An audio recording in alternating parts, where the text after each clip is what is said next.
I'm fibbing. Yes, sirree, I'm fibbing. About Providence, I'm fibbing. Because I'm crazy fibby.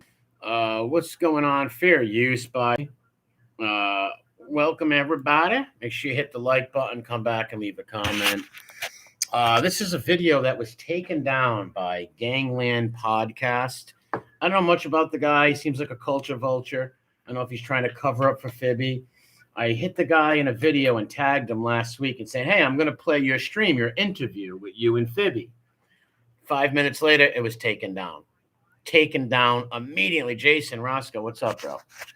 Griggs, what's up? Taken down immediately. So either he's trying, Bella, what's up? Either he's trying to cover for Fibby, right? It's like, come on, dude. There was so many negative comments, he would take down all the negative comments. What's up, saying some cat? What's up, bro? Roscoe, Mike Carroll, what's up? Right Act You 1976. better get ready, everybody. This is going to be a long one, folks. So get ready. And fair use, by the way. Come try to strike me all you want. Allowance is made for fair use for purposes such as criticism, comment, news reporting, scholarship, and research. Fair use is a use permitted by copyright statute that might otherwise be infringing. And that's right. And like I said, Fibby probably told him, Cluckers, what's up? Fibby probably hit the guy up and said, listen, my Mafia family want that podcast down. My Mafia family. Or he said, they're torturing my family. When nobody's ever attacked Fibby's family on here. We're just calling out his lies. That this is all just critiquing somebody's stuff on YouTube. All I'm doing to Jeff is playing his own words back, his own lies back that he came on YouTube and lied about. Right? That's all I'm doing. I'm not like him. He's a sick puppy. And I am from Providence, right? And the people he's been lying about for years on his channel are my friends' fathers, my friends' grandfathers, my uncle, right? These are people that I personally knew. They're all deceased now, God rest their souls. The people I personally knew. He's not from Providence. We're going to go through this long interview. Shout out to the Fibby Tales family, the wife-husband combination. Great job. David, what's up, bro? Black Cat, what's up? Great job grabbing this. They wanted it off. They didn't want it to come on YouTube. They put it up, and educational or personal use tips the balance in favor of fair use. Childhood was now the regular video has him and the other guy. You could see them moving and talking. Jim Connaughton, what's up, bro? But for striking instances, I'm not going to show that. I guess they uploaded it like this, and that's great that they uploaded it like this. No problem. But that guy, why'd you take Gangland? Janie got a gun. What's up, Janie? Why did you take this down, right? Why would you take this down? Because Fibby lied to you? And here's my problem with you kind of like Mafia history people. Like, I couldn't complain if you were doing something on Al Capone or people who were dead many years ago. But you guys call people active gangsters, active mobsters, and you put a liar on, the con man like Jeff Lowmen. You put him on. And we're going to, lying informants, what's up, man? Brian Victor face looking awfully handy. Yeah, for sure, Seymour. This guy's like, we just caught him in a lie last week about his cat. Montauk, what's up? He couldn't prove that. He went on someone's channel last week and said that he got paid for his cat to go on a calendar. Then he said he was scammed. We caught him so many lies. And we're going to go through the lies on here. But the Gangland history guy, man, I don't know what's your fucking problem. Why you're going to back Fibby and take his shit down. Now, in a way, it's kind of good that it's down in a way, right? But then on the other hand, it's like, no, I want people to see this lies. And he cleaned up the comment section. The comment section was me and other people. And they're like, he's not from Pride. Cleaned it right up. Unlike Tom's channel, where you can go watch Tom's video. And Tom's like a free speech kind of person, he says. So he leaves the comments up when they're saying Fibby's not from Providence. Why can't they prove he's from Providence? Base of operations. Just sick. The lies. He's out. Richie, I love that comment you left last week on Fibby Petriarca thing, because you grew up with Raymond's grandkids and your family are friends with them. You've been in the basement where Fibby said he went in the basement and it was all swag. I love that comment you left about all the pinball machines. See, I was never in the basement over there. I was so glad you left that comment because unlike, see, Fibby comes on and claims Providence and claims all these people. What he doesn't realize, Jason, what's up, bro? What he doesn't realize, there's people that are really from Providence who grew up with these people and who are friends of their family and family members of them. And they've been in these homes and shit. And everybody knows Fibby's lying. So give me a fucking break. And the proof's all there. His own words, right? Let's get into it then. 5 minutes of me rambling. But fuck all the culture vultures out there. And I believe his name's Jacob Stukes. You are a culture vulture. Would you like it if why don't you cover Al Capone from old days? Would you like it if I came up here and says, you know what? I'm going to look into Jacob's family and put, his father was a baker and put all that up. Or his mom was a seamstress. Wouldn't that be fucked up and weird? So like can you kind of put yourself in our position? When I mean our position, I mean people who are really from these neighborhoods and people who really had family members in that lifestyle. When there was that lifestyle, there is no mob no more. It's all bullshit. Can you understand where we get mad? Where this kid's claiming he's from Providence and he told Angel God he was Raymond Petriarca's grandson. She told me that in her fucking kitchen face to face. This kid is a lion and a con man. And he runs around calling people child molesters and rats. So let's get into the I should wait for a few people to get in. This is like an hour 29 video. I will be stopping it a lot, obviously. This is fair use. It's not stealing your fucking content that you took off there to cover for Fibby. I'd love to know why he did that. Burn till I die. What's up, bro? Make sure you all hit the like button and stuff like that. Adam, what's up, brother? Montauk, Mobland, what's up, little bro? You're gonna start streaming shortly? That'd be cool. All right, we should get into this.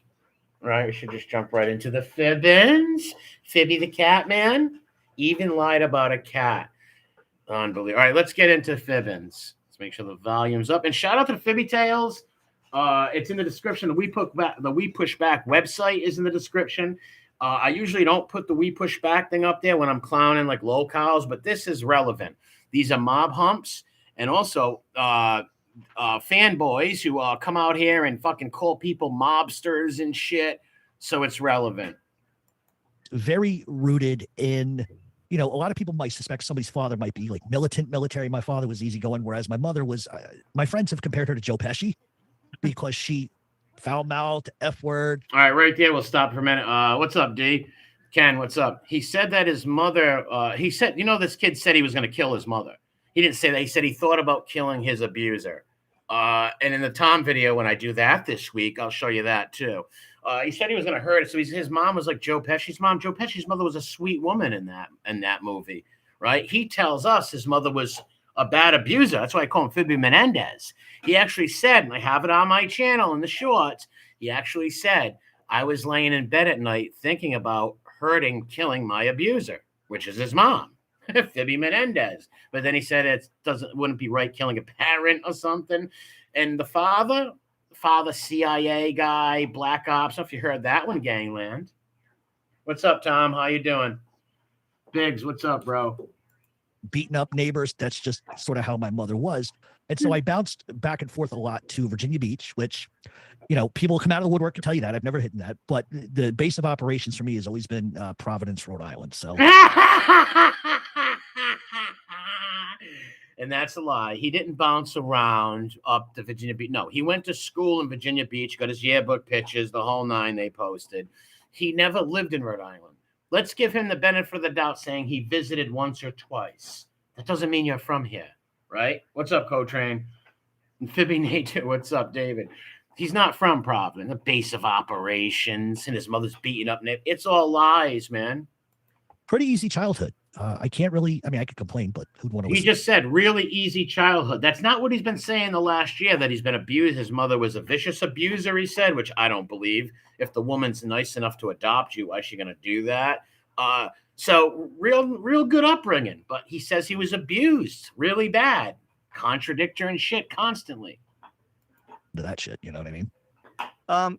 In your father, if you've listened to your show for any amount of time, I would imagine that most people, I'm trying to think of the right word. He's kind of a legend on your show, and you don't get. He doesn't mention that, as he said, his father was Black Ops, 10 levels higher than the president.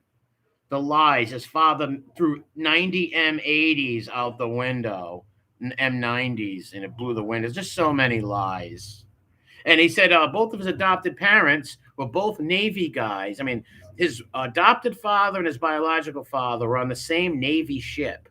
What's the odds? None of it makes sense, any of the shit he says.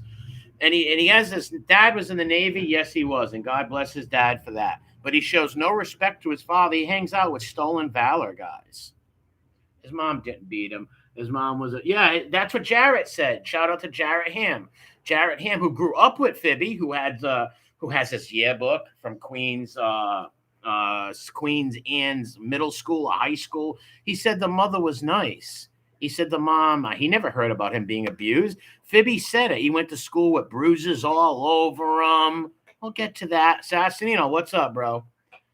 Shout out Sassanino. Make sure you sub to his channel. Stories about him often because it's a mob show. But your father, every time you talk about him, the stories are really epic. Really epically bullshit. Did you hear the story about stewardess school where he said his father stood up in a restaurant and pulled fake guns out with his fingers and said he would shoot a girl in her breast? He stole that from stewardess school. What kind of man does that? That's like sexual harassment and creepy. I don't even believe his father did that. How about his grandfather lopping his prick out and peeing in a cup? We'll get to that. And he reminds me of a bit of the George Costanza or Frank Costanza character from Seinfeld, played by, I believe it's Jerry Stiller. Mm-hmm. So the stories are always very hilarious and epic. And yeah, your father's seemed like quite a man. Yeah, I don't think he would like what I'm doing, but I think, on the other hand, I think he would get it. I wish I could just like rewind for 1 second and put him on my show for like 10 minutes and just let him. No, he wouldn't like that. You're lying out your ass. This kid said his father got him a hologram CIA card. Give me a fucking break, Johnny. What's up, bro?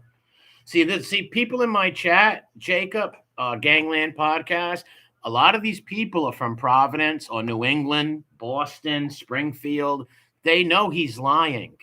Everybody knows he's lying, but some people in the UK and some American morons. Everybody knows he's a liar. And as a native son of fucking Rhode Island and someone who really did have family members and friends in that lifestyle when it was around, I owe it to them and owe it to my city to call this motherfucker out as a liar, which he is. Because people would just be like, did he really just say that? You can't say that these days. I don't give a FFF, So tell us about your extended family, should I say? Well, there's a lot of us, I think. Tell about your extended family, should I say, meaning Mafia. This guy is such a liar. Now listen, he's going to say he had 90 first cousins. Fucking nut. I think I have 80 or 90 first cousins. So we come from 80 or 90 first cousins, and they're all from Providence. Why have none of them seen me at the feast? Go check my channel. I do videos at all my local Italian festivals, walk around my city. Hold on. I'm from South Philly, and I've never seen him or heard of him around this neighborhood. I got another couple of Philly people in here, and he's lied about that too. He's lied about Philadelphia, but he's also lied a lot about my city, mostly being like saying he lived here. But yeah, Philadelphia, he's always lying about. Frankie, what's up? Very big, well-known family in Providence, and I think growing up, he had a big, well-known family in Providence. Bullshit. His father, his grandpa, secret mafia grandpa, wasn't in the mob. He was a dry goods salesman. He was actually Lebanese, not even Italian. He said he's half Irish, half Italian, and then adopted by a half Irish, half Italian family. But all of a sudden now he's Cherokee and Lebanese. Make it make sense.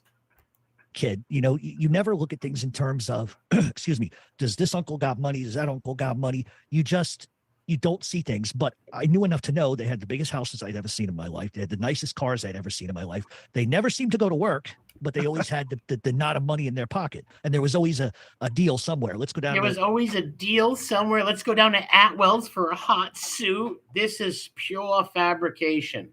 I talked to some of his friends in Virginia Beach, and they are just astonished that he made these lies up. They're like, oh my God, what a bullshitter. Like, we've never heard of him going to Rhode Island. We never met a grandpa or heard about him talking about Providence. This is all made up from a script in notebooks.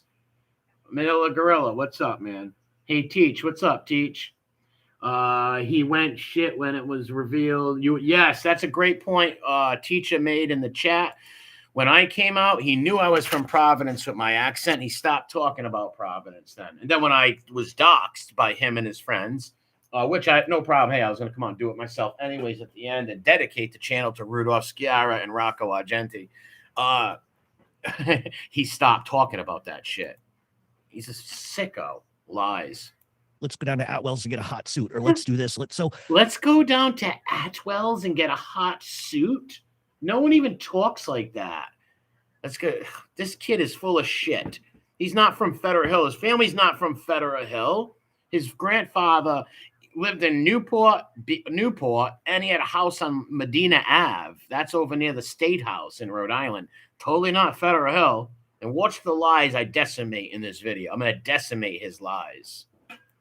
I didn't really know much other than just to know that these were people you didn't want to mess with. And there was a bunch of instances as a child that I kind of figured that out. But for the most part, he's going to tell us how his brother showed him the movie Goodfellas. That's how he knew his family were in the mob.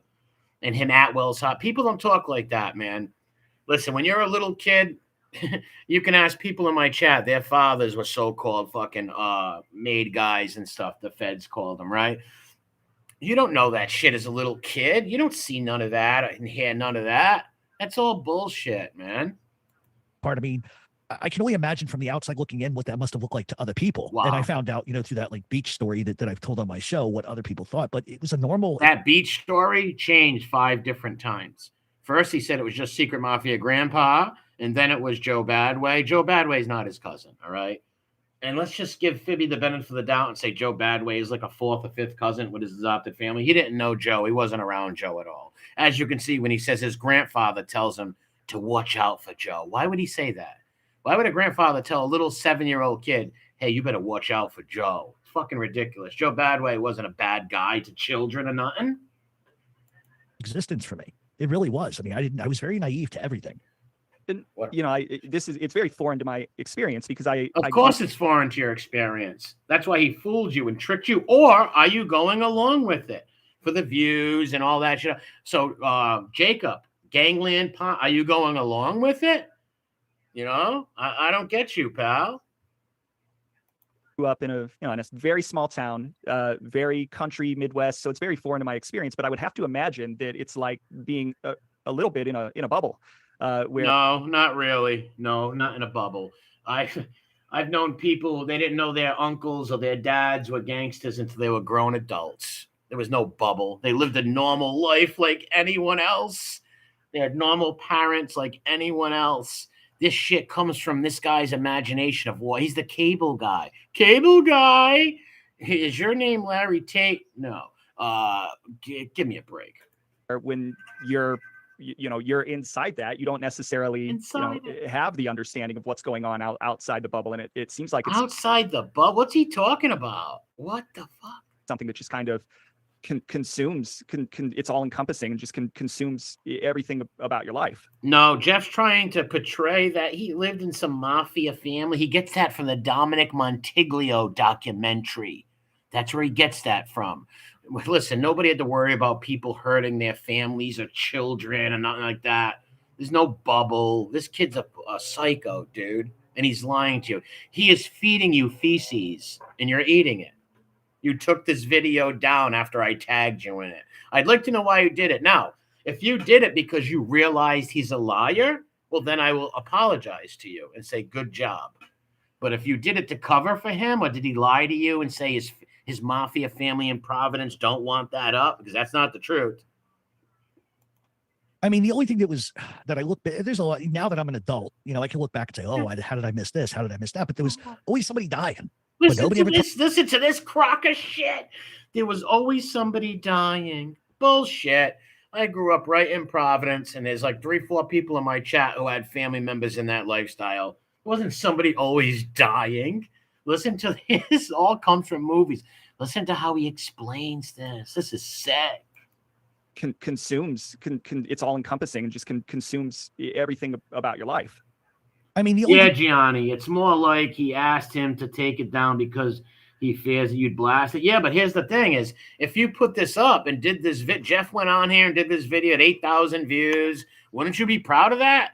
And if you take it down, your admission of guilt. Calm, what's up? The beautiful Calm. It's an admission of guilt by taking it down, right? Just because the guy from Providence, me, is going to critique it and call the lies out, who cares? If it's all true, why take it down, right? If it's all true, why take it down? Because it's fucking bullshit. And he knows I'm going to tear into it because I told you I would. It was that I look back, there's a lot now that I'm an adult, I can look back and say, oh, how did I miss this? How did I miss that? But there was always somebody dying, but nobody ever talked about how, what, when, or somebody went on vacation for years and, we don't know. And it's just. Hear what he just said? He said his mother or his father. He's like, why is everybody always dying? Oh, they're going on vacation. They disappeared. They're not good. They're not around no more. That's all bullshit. That's all bullshit. From Virginia Beach, this kid grew up there. I don't even believe he's ever came to Providence, but he might have visited his grandpa with his mom once or twice in his life. He came enamored with mob movies, and he says, oh, my family's from Providence. Let me lie and say Raymond Petrioc is my grandpa, because he did go around. Now, he never said that publicly. He only told Angel face to face that he was that he was Raymond Petrioc's grandson, and that's true. Like I said, I was in Angel's kitchen, and she told me that. I was like, what the fuck?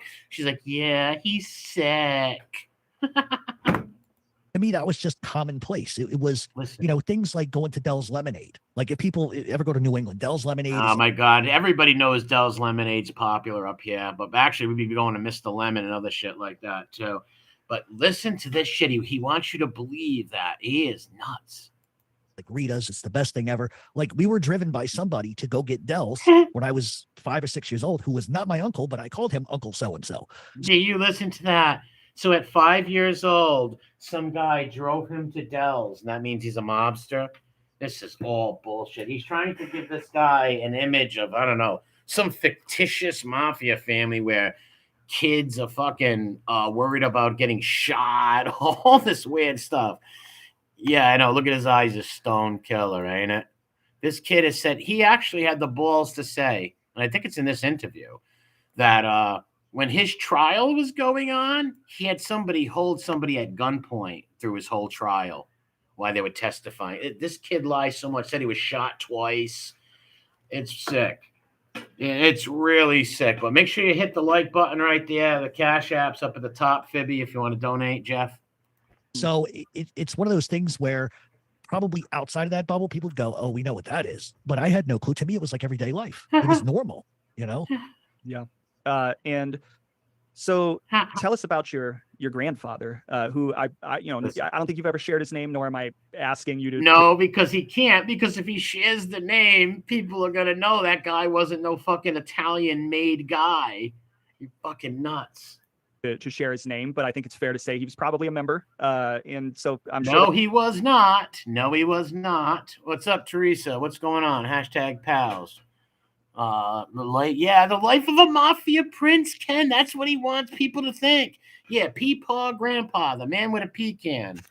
Let me tell you something. Raymond Petrioc would have beat the shit out of his grandfather if he ever seen him pull out his penis and pee in a can in front of kids. Raymond wasn't about that. And this kid didn't know Raymond. He said he went down to Raymond's house, and Raymond would come over and go in his grandfather's basement and pick up swag. What the fuck? Raymond died in 1984. The last 3-4 years of Raymond's life, he was very sick. And when you think Raymond, who's supposedly a boss, right? He's going to be going down and selling swag? Give me a fucking break. There are lots of stories about him that you can tell. I've heard a lot of them on your show, but for the sake thank you for that. Thank you for the Cash App. Appreciate it. The stories were all lies, Gangland podcast. Listeners who maybe haven't listened to your show or don't know who you are, tell us a little bit about what your grandfather was like. He was a man's man. Everything that, so I grew up right in the era with the grandparents being in their 70s and 80s as you're growing up. They're coming from a bygone era where you wear a suit every day. So from outside, so wearing a suit makes you a gangster. Yeah, Gianni, well said. Facts. Raymond was a gentleman. He wouldn't be pissing in a can while driving with his family. Exactly. Exactly. Swag it up, Fibbins, swag it up. For appearance, a guy wearing a suit every day, it was just, to them, it was like, wait a minute, what's he doing? It's 80 degrees. He's wearing like a $2,000 suit. Where's he going looking like that? To me, it was just how men dressed. That's just how men dressed. Oh, man. He's acting like he lived up here. Like, dude, you were in Virginia Beach, you fucking liar. Everything from his routine, just getting up every morning, going to church, come home, eat breakfast, get me chocolate donuts from Dunkin' Donuts, and then he's off. He's off in his work vehicle. He wasn't driving his work vehicle. See how he emphasized work, meaning the Mafia vehicle. Sick. Cadillac. Do you know what the he was thinking about FBS. He's got Piggy on his mind. FBS punked you. He punked you. You are Tobias Beecher, and Piggy is out of BC. He punked you. This kid's got no street smarts at all. He bought FBS all his equipment. He bought him all his equipment, and then Piggy punked him. Then Piggy totally punked you and made you his little biatch. His trucks look like? Yeah. He had the same thing, but it was much smaller and it was silver. We called it the Silver Bullet. And Silver Bullet, it's the movie he likes, and so do I. I love that movie.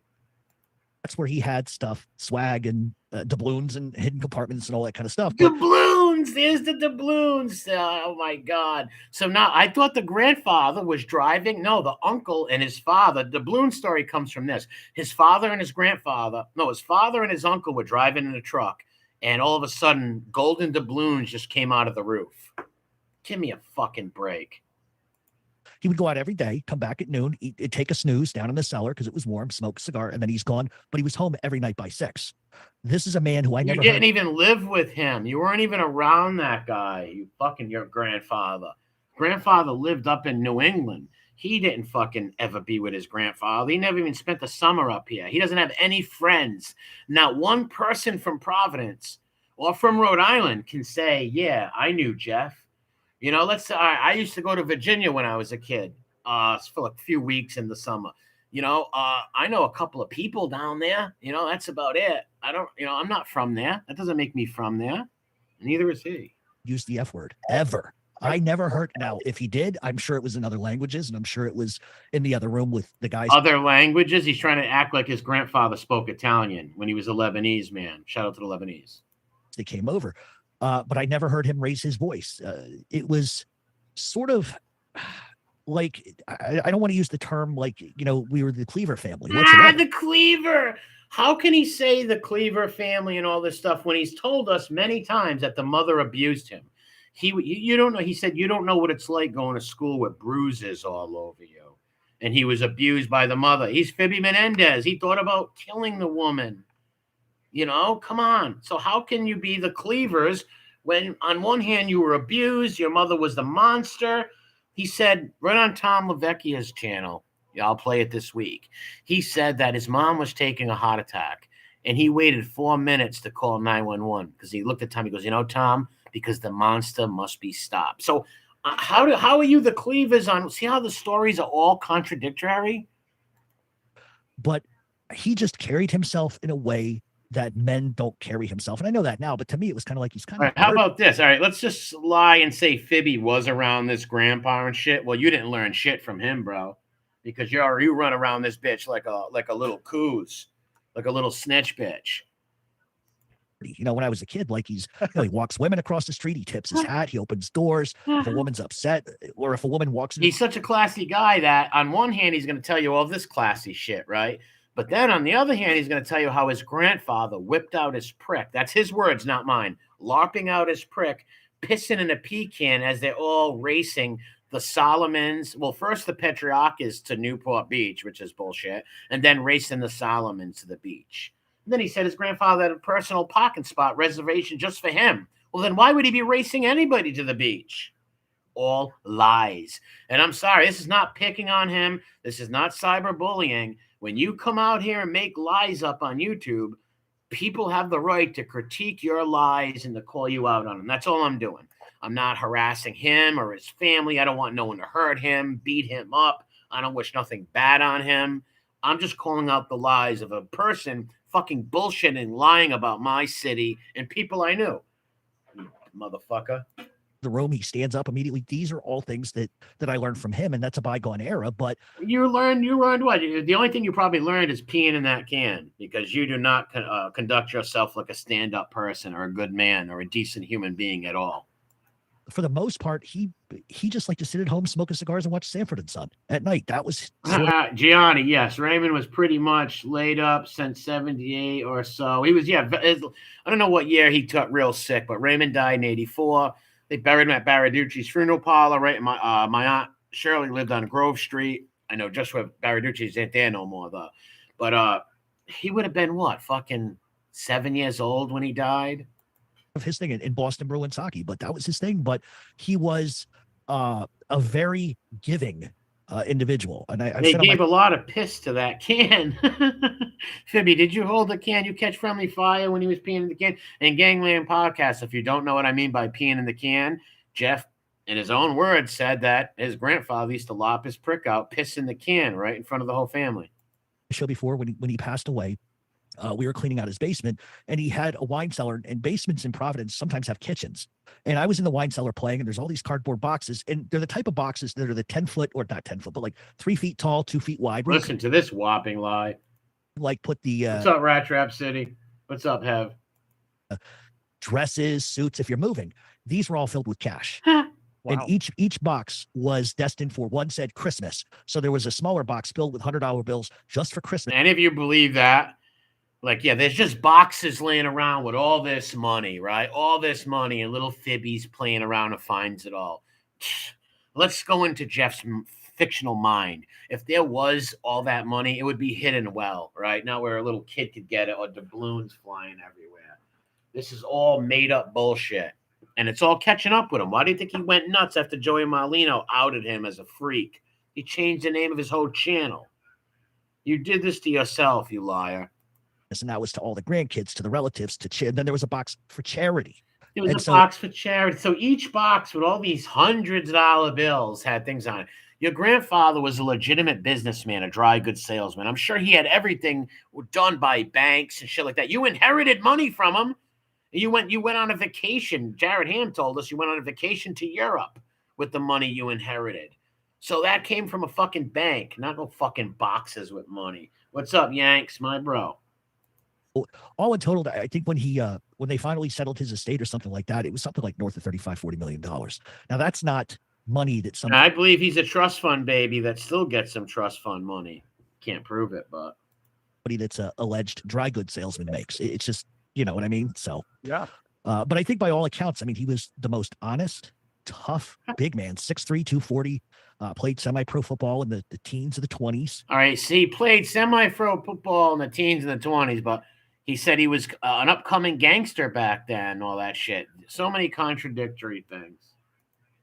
He was a tough guy. He had hands like mallets, but he was just, it's a weird dichotomy because you look at what the subject material we're talking about is, but to see a whole nother side that's huggy, kissy, loving. Huggy, kissy, peeing in a can.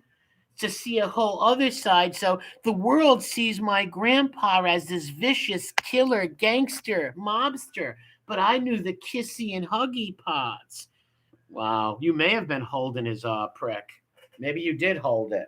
He was holding it for the can. If anybody didn't know what I mean by that, sub to the channels I got linked in the description. Fibby Tales, Fibby's Universe. Shout out to the family.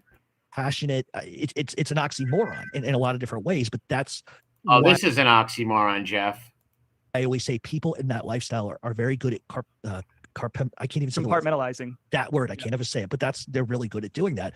But if he was angry, he read in the books. This kid doesn't know. He's never met a made guy as a little kid in his life in Providence. He's told stories with him and Providence made guys were at Frankie Valley concerts. Get out of here. He's full of shit. Nobody up here knows him. Go look at my channel. I'm really from this area. His way of dealing with it was to go silent. You know, so you knew if you walked in the room and he turned his back on you, or if he just didn't even acknowledge your existence, that was far more worse than taking a beating, if that's the way he wanted to handle things. But I never saw him raise a hand. And not any of them. Oh, what? He's going to tell us about the story about the wait till we get to the laundromat story. He's talking about Louis' laundromat and R.I.P. Louis Monacchio, who was my friend. You fucking liar. But listen. Anyway. Spoke softly, but carried a big stick. No, spoke softly and peed in a can with his prick. Oh yeah. As Oh they say. yeah. Yeah, and I think there is something to the bygone era. My wife, her grandfather lived almost to be 100, World War II veteran, and he was much the same way, the same type of manners towards women. Tough guy, mowed his lawn. See, manners. All right. What would Jacob Stukes, right? Gangland podcast. What do you think about an old man driving in the car with his daughter and his 3 grandkids who takes out his penis and pees in a cup? Takes out his penis and pees in a cup while he's driving. Because that's what Jeff said. And it wasn't just once. He had a can called the peanut can that was reserved for him urinating in the can, in the car, with the family. That sound like any class? And was driving at the age of 95. Wow. Did the same thing. It was Well, normal. God bless your grandpa, Jacob. To get up and wear a suit, and that was just how you dressed, no matter the weather. Very respectful. And I think that's just how people just tended to be raised back then. And it sounds like your grandfather was no different. But of course, in your grandfather's case, he had the other side, the compartmentalized side. He had the other side, the Mafia side. No, his grandfather's last name was Thomas, I believe, Thompson Thomas, like Danny Thomas. Trust me, that guy was not, number one, he's not even Italian. So how could he be a made guy in the mob, right? Not true. This Marshawn Beast Mode Lynch. Prize Pick is making sports season even more fun. On Prize Picks, whether you're a football fan, a basketball. That's from the thing. Hold on. Feel good to be right. Right now, new users get $50 in when you play your first 5. You can win big, mix and fast, safe and secure. Download the Prize Picks app today and use code SPOTIFY. Hell kind of sponsor. After you play your first $5 lineup. That's code SPOTIFY. Lineups after you play your first $5 lineup. Prize Picks. It's good to be right. Must be present in certain states. Visit prizepicks.com. Restrictions and details. This episode is brought to you by Netflix. New players. 456 There was a million times. There's a million times. dollars. With I don't stakes this want- high, why make friends? When I you don't can want to miss any Fibby stuff in this. do. Only on Netflix, November 4th. So when did you know that? Because other times that I've streamed this video, right? Question, where's this dude's eyebrows? They're gone. His eyebrows are gone. They're like Sammy the Gravano child killers. They're gone. I don't want to miss none of this shit. So we're in it for a long haul tonight, people. Yes, Tom, RI people knows what's up with this lying shit. Yes, they do. Anybody from Rhode Island knows. And Tom, you knew those guys too years ago. You were in the can with them and stuff. You know this kid's full. Everybody knows he's full of shit from around here. Of Chucky Dad from Little Rugrats. That's funny. that maybe your grandfather was part of the life? That's, it's funny. I was thinking about that earlier today because there was a million times. There's a million times I should have known. He asked Jeff, how did you know that your grandfather was part of the life? What life? Dry goods salesman life? Peeing in a can? But let's listen. How Jeff found out his grandfather was part of the life. Of course, I think a lot of people have seen Goodfellas, the film. Here's where he tells us the Goodfellas. This is sick. And like I'll say once again, I had family members and a lot of my friends, some of them are in this chat, had fathers and uncles and grandpas who were in that life when that life was around. There's nobody's seen Goodfellas. They're like, oh my God, I know my family's in the Mafia. It's ridiculous. Remember as a kid, my brother taking me to a local video store. He's like, let's get a movie. All right, fine. And he gets Goodfellas. I didn't know what the hell Goodfellas was. He brings it home and I'm watching this. And as we're watching, he's like, that guy reminds you of anybody? This guy reminds you of anybody? That guy sound familiar? And I'm like, no. But then it started to dawn on me. I'm like, yeah, that's like Uncle Ed. Think about this, what he's saying right here. Think about this shit. What's up, Hap? Think about this shit, what he's saying right here. He didn't know until he showed him Goodfellas. His brother showed him Goodfellas. This guy reminds you of somebody? Does this guy remind you? He was watching Goodfellas. He's out of his mind, this kid. All bullshit. That's like Uncle Joe. That's like Uncle Tony. And he goes, you see what I mean? And what's funny about that Did you see it's like Uncle Joe, Uncle Tony? Juxtaposition is I found as I grew older, I accepted it more and my brother accepted that less. It became like a sort of an illusion to him. Listen, so people hit the brother up a few years ago. The brother said, Jeff's full of shit.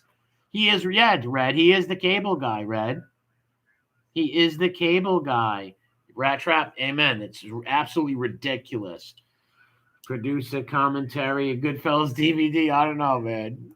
That's not really what's going on, but that was just him sort of proffering, sort of tutoring me. And no, you don't know. Like, Tutoring him in what? Like, this is just fucking bad, bro. this isn't what it is. But I think it was that. I think it was the time when I was on the beach. And I mean, I could tell that story if you want. Yeah, please do, Fibby, because he's told this story 3 different times. You heard this story. And now, how would this story from the beach let you know your grandpa was a mobster? It's up to you. Great story. So as a kid, I was like a small, skinny little runt. I mean, I was undersized in every way imaginable. And we would go to Newport, Rhode Island to go to the beach. And me and my cousins were there. And my cousins were a little bit younger than me, a little bit smaller than me. And my grandfather always sat at the top of the beach because he liked to overlook everything. He never. And the other story, he said the grandfather sat at the top of the beach with Raymond Petrarca and all the other mobsters. It's ridiculous. The water. And what's up, Watcher Crazy? Ken, what's up? Watched 8 Mile. Realized Ken said that when I watched 8 Miles, I realized I knew Eminem. I often wondered if it was because he couldn't swim or he just would rather sit up on the beach, smoke a cigar, and just be left alone. But at any rate, there was this other kid. He was like 12 years old. I think I was like 10 and a half, and he was a foot taller than I was. And he kept now he's 10 and a half. In the other story, he was 8 years old. This story's been told 3 or 4 times in different ways. In the other one, he was 8 years old. To my cousin in the water, and then he would hold his face down in the water, and the kid can't, he can't breathe, he can't swim.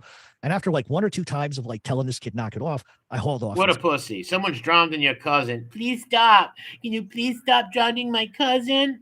And then listen to what Fibby does. Now, mind you, this is the second. He said he was 10, and then he said he was 8 years old. Listen to what he says he does. Smacked him. And not only did I punch him, but he's flat on his back. And his grandfather always sat at the top of the beach because he liked to overlook everything. He never went near the water. And I often wondered if it was because he couldn't swim or he just would rather sit up on the beach, smoke a cigar, and just be left alone. But at any rate, there was this other kid. He was like 12 years old. I think I was like 10 and a half. And he was a foot taller than I was. And he kept pushing my cousin in the water. And then he would hold his face down in the water. And the kid can't, he can't breathe. He can't swim. And after like 1 or 2 times of like telling this kid knock it off, I hauled off and smacked him. And not only did I punch him, but he's flat on his back and he's crying. And now, how could you be flat on your back in the water, right? And you're trying to tell me an 8-year-old kid? Well, now he's 10 and a half. Knocked out a 12-year-old with a punch. Little kids fight back then. They fucking wrestle and hug and shit like that. Give me a break. No, listen to the rest. There's a kid that's a little taller than me. He gets up. He runs back to the north end of the beach.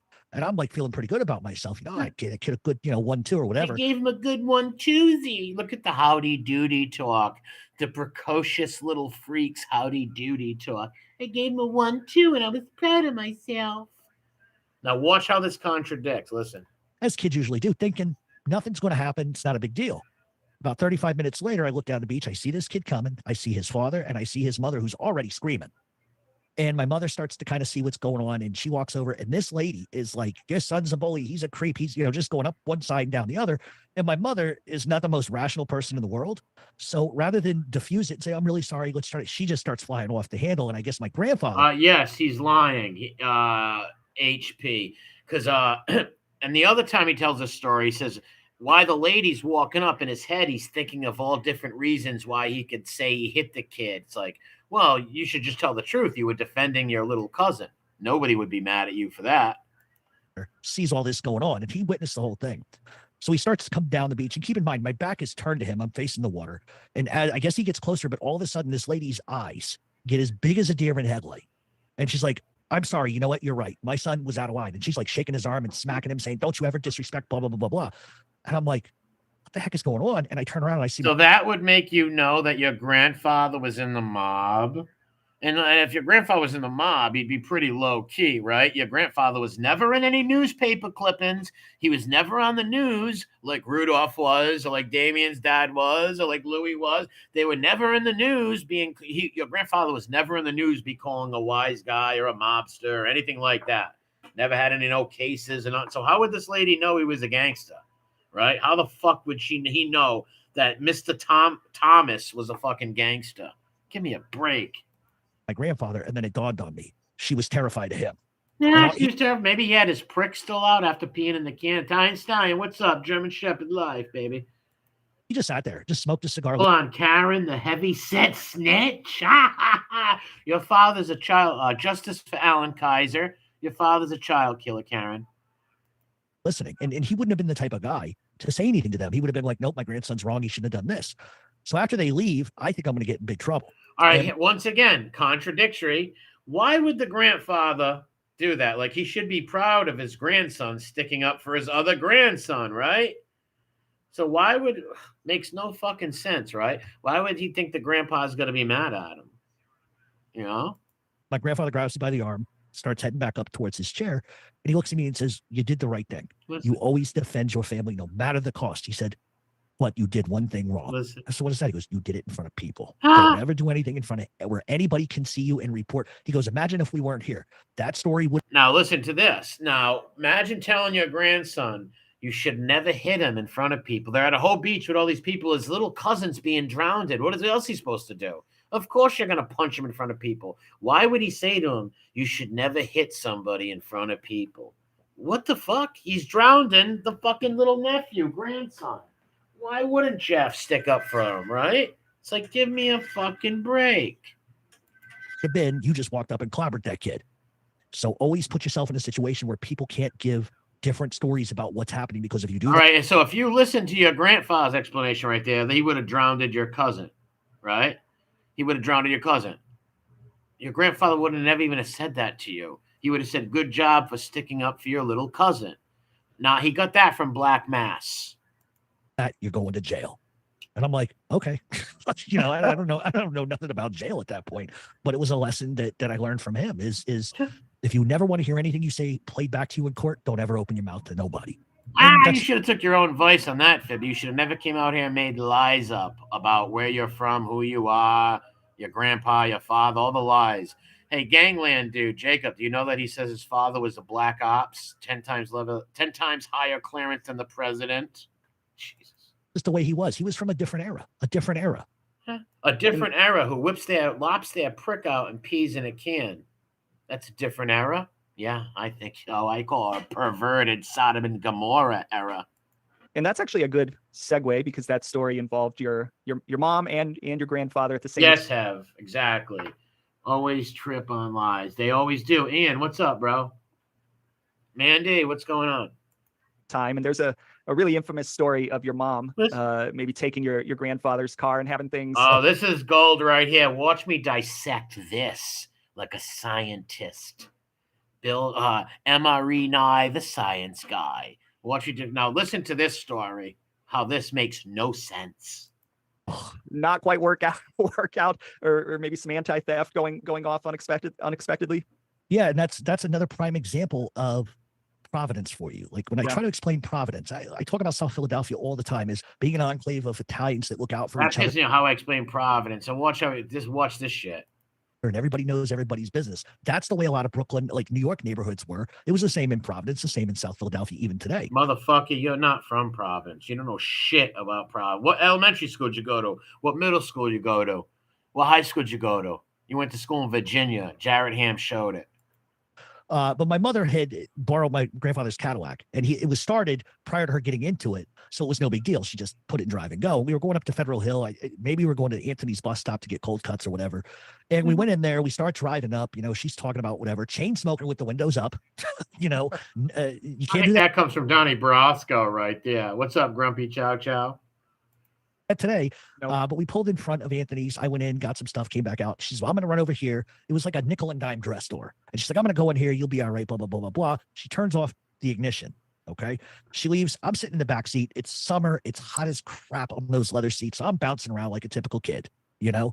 And apparently, whatever business she did, she knew the owners everywhere. We knew everybody who owned everything. We had cousins. Did you hear that? They knew all right, she knew the owners and they all knew her. Everybody knew it.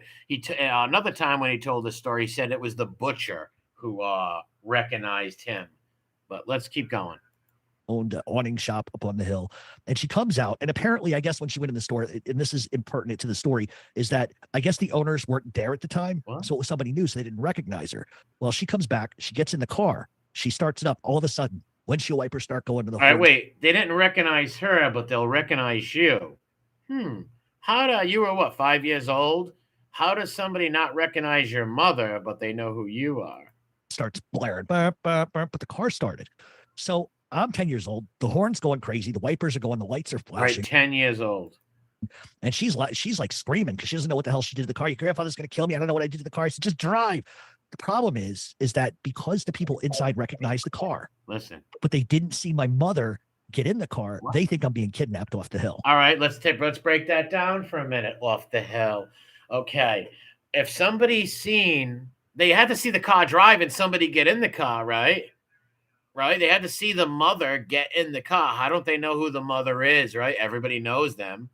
They're going to have to see somebody get in that car and drive, right? Somebody they're going to see drive in a car. What was it, Ghost Mom? It's just the car's driving itself. So what ends up happening is we're going down Atwells Avenue. Atwells to where my grandfather lived to Modena Ave was 5-8 minute drive. Yeah, 8 minutes away. So how's your grandfather from Federate Hill when he lives over near fucking the State House? The whole way, she's so afraid to stop at red light, she just blows through them. Because she's like, why would this woman blow through red lights? And mind you, in the other story, he says the butchers recognized him because they all knew him, but they didn't recognize his mother. How would you know a 5-year-old kid, but you don't know his mom, right? Or a 10-year-old kid? He told a few different ages. The story's been told many times, right? And then you don't see the woman driving the car. You see a little kid jumping up and down in it, but you don't see the person driving the car. Give me a break. I'm afraid the police are going to arrest us. So horns going, lights are going. I'm hopping up and down in the back seat, having a great time. Why would he be arrested? He's hopping up and down. They don't see the woman in the car. What's up, Rowdy Parade? Breaking news, break it down. What's up? Hold on a minute. Let me make sure you got your wrench. So I know I wrench people so people can't fake their names and come in. So that's why I give wrenches out. But to outsiders, it looks like this kid's losing his shit and somebody stole a car. To outsiders. Okay. Well, in the neighborhood, they all know you and your family, Fibby. If they know you, they know who your mother is, the Don's daughter, right? So everybody didn't see your mother in the car fucking driving, right? Oh, but those people that worked that day didn't recognize her. What about the people outside? There's always people outside in Atwells Avenue. The neighbors, everybody didn't see your mother driving you. Like, what the fuck? It makes no fucking sense. How did everybody knows your family, but they didn't know who your mother was? Or nobody's seen anybody driving the car? Listen to the rest of this fucking fairy tale. This is like a fable. Time we pulled up in front of my grandfather's house. My grandfather's coming out the door. There's 2 other guys, and I can see them putting pistols in their coat pockets. So listen to this. He wants you to believe him leaving Atwells Avenue, right? And getting back to fucking Modena Ave, like 5-6 minute drive. So within that 5-6 minutes, the people that seen a little boy in a car with nobody driving the car, a little boy driving it, get on the phone, call up Secret Mafia Grandpa, and in that 5 minutes, he has all his friends come over with pistols and guns? That makes no sense. And like, number one, if they thought you were kidnapped, they would have called the police. It's a kid, man. Give me a break. And he turns and he looks, what the hell is this? And she's like, oh my God. And then he says to her, you got to hit the button under the dash because it's the auto remote start. It disengages the alarm. And they thought that I had been kidnapped. They were prepared to get in the car. How would he be kidnapped? Look, once again, the whole neighborhood knows his mother, right? His grandfather's this made fucking guy in the patriarchal crime family when there was one. They don't know who his mother is. And in that 7 minutes, everybody got guns. Give me a fucking break. And go looking. And that's probably just another example, one of many. And there was one other time where I was playing out in the street and I was waiting for the ice cream truck because this guy Joey ran the truck and he would give us free stuff. And I remember, what were you giving him, Fibby? My grandfather's Cadillac, and right above the dash on the left-hand side was a sheriff sticker. I thought he was a sheriff. Oh my God. So I'm like, wow, he's a sheriff of Providence. Yeah, MRH, cringe as fuck, bro. Well, he's a sheriff of Providence. Wow. We don't even have sheriffs over here. The sheriffs in Providence, like, subpoena people and stuff like that. You know, we don't have a sheriff, right, who goes around as a cop. It's like, I didn't know any better. And so my mother comes out and I said, is grandpa a sheriff? And she started laughing. She goes, well, sort of. And I said, well, what do you mean? Does he like arrest people? She goes, oh no. Oh no, no, no. I said, so does that mean that what if somebody, as a little kid, I'm like trying to play out the worst case scenario is to All right, how about this? His mother, in the video I'm going to play next week from Tom's channel, New Theory Podcast, he said that his mother, shit, hold on, I just looked at my thing and forgot what I was going to say. My bad. what could happen to sort of my grandfather prove his prowess of being a sheriff. All right, I'll tell you what, his grandma, all right, in the video that he's on Tom's channel, the interview, he actually says that when he caught a felony, his mother looked at him and said, oh, wow, now we got a felon in the family. Wait a minute. If you came from a mobbed up family, as some woman in her whatever age, you came from a mobbed up family, why would you tell Jeff, oh, great, now we got a felon in the family? Don't add up. Contradictory, ain't it? Look at his beady little eyes. Look at those beady little eyes. Well, what if somebody came to hurt us? Listen. Would he stop? And she said, if anybody tried to lay a hand on you, 1,000 men would come to kill them, which is a little. Wow. Yeah, right. Now, this is the woman who he said abused him. Nobody can abuse you but me, right? Like, give me a break. He said his mother abused him. Now she's telling him that 1,000 men would come and kill. Give me a break. This is all comes from the figment of his own imagination. Watching mafia movies, being a very insecure human being with no self-worth. He has to take on other identities to make himself feel whole. He's not content and happy with his own life and who he is as a human. Odd thing to tell a child. And then I remember saying to her, well, what if somebody wanted to hurt him? She goes, they wouldn't dare. And I just said, okay, and went back to play. Okay. And I went back to sucking off. Give me a break. Okay. This is all fucking bullshit, Gangland Podcast, Jacob. This is all bullshit. I want to know why you took that down. And with my little wrestler toys or whatever it was.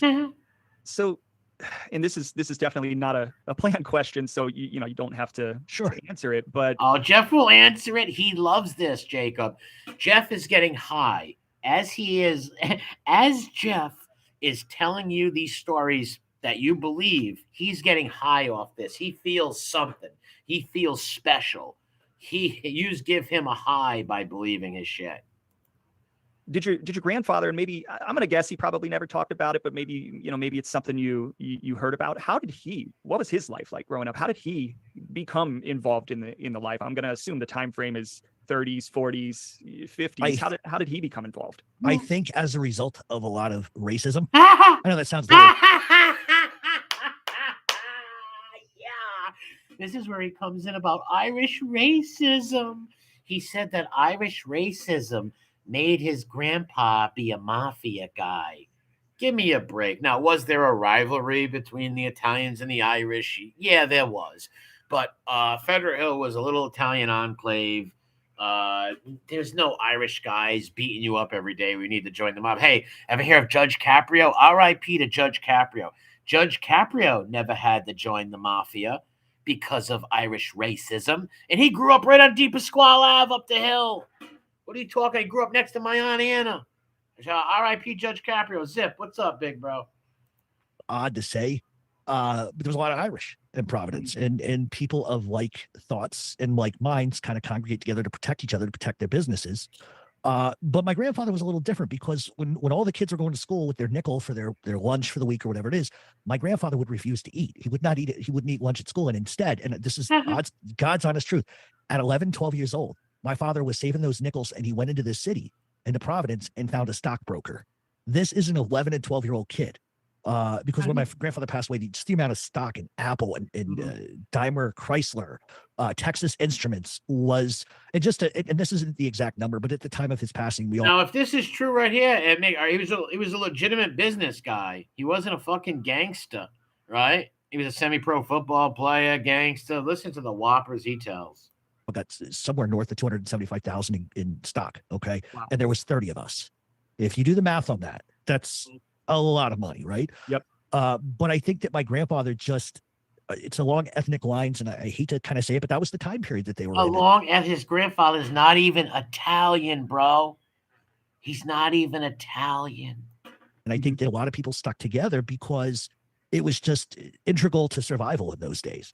Yeah, they stuck together at Federal Hill, and there wasn't Irish guys in there abusing fucking Italian guys. Maybe they got in fights other places. Yeah, there was rivalries in the 20s and 30s, but Federal Hill was an Italian enclave, dude.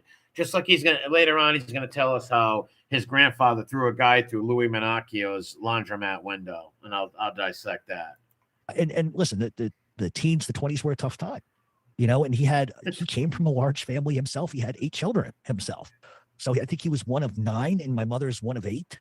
All right, if he had 8 children, he has 90 first cousins, he said. How the fuck do you have 90 first cousins? I'm not a mathematician here, but if somebody else can help me break that down, how would you have 90 first cousins? Give me a break. Big brother Charles, what's up, bro? Shout out to me Irish fucking bros out there.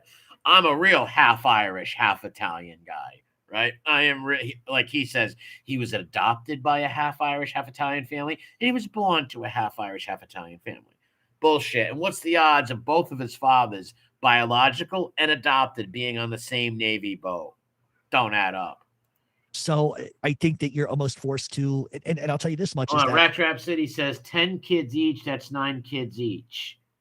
If anybody believes that, I got a bridge in Newport. I want to lease you.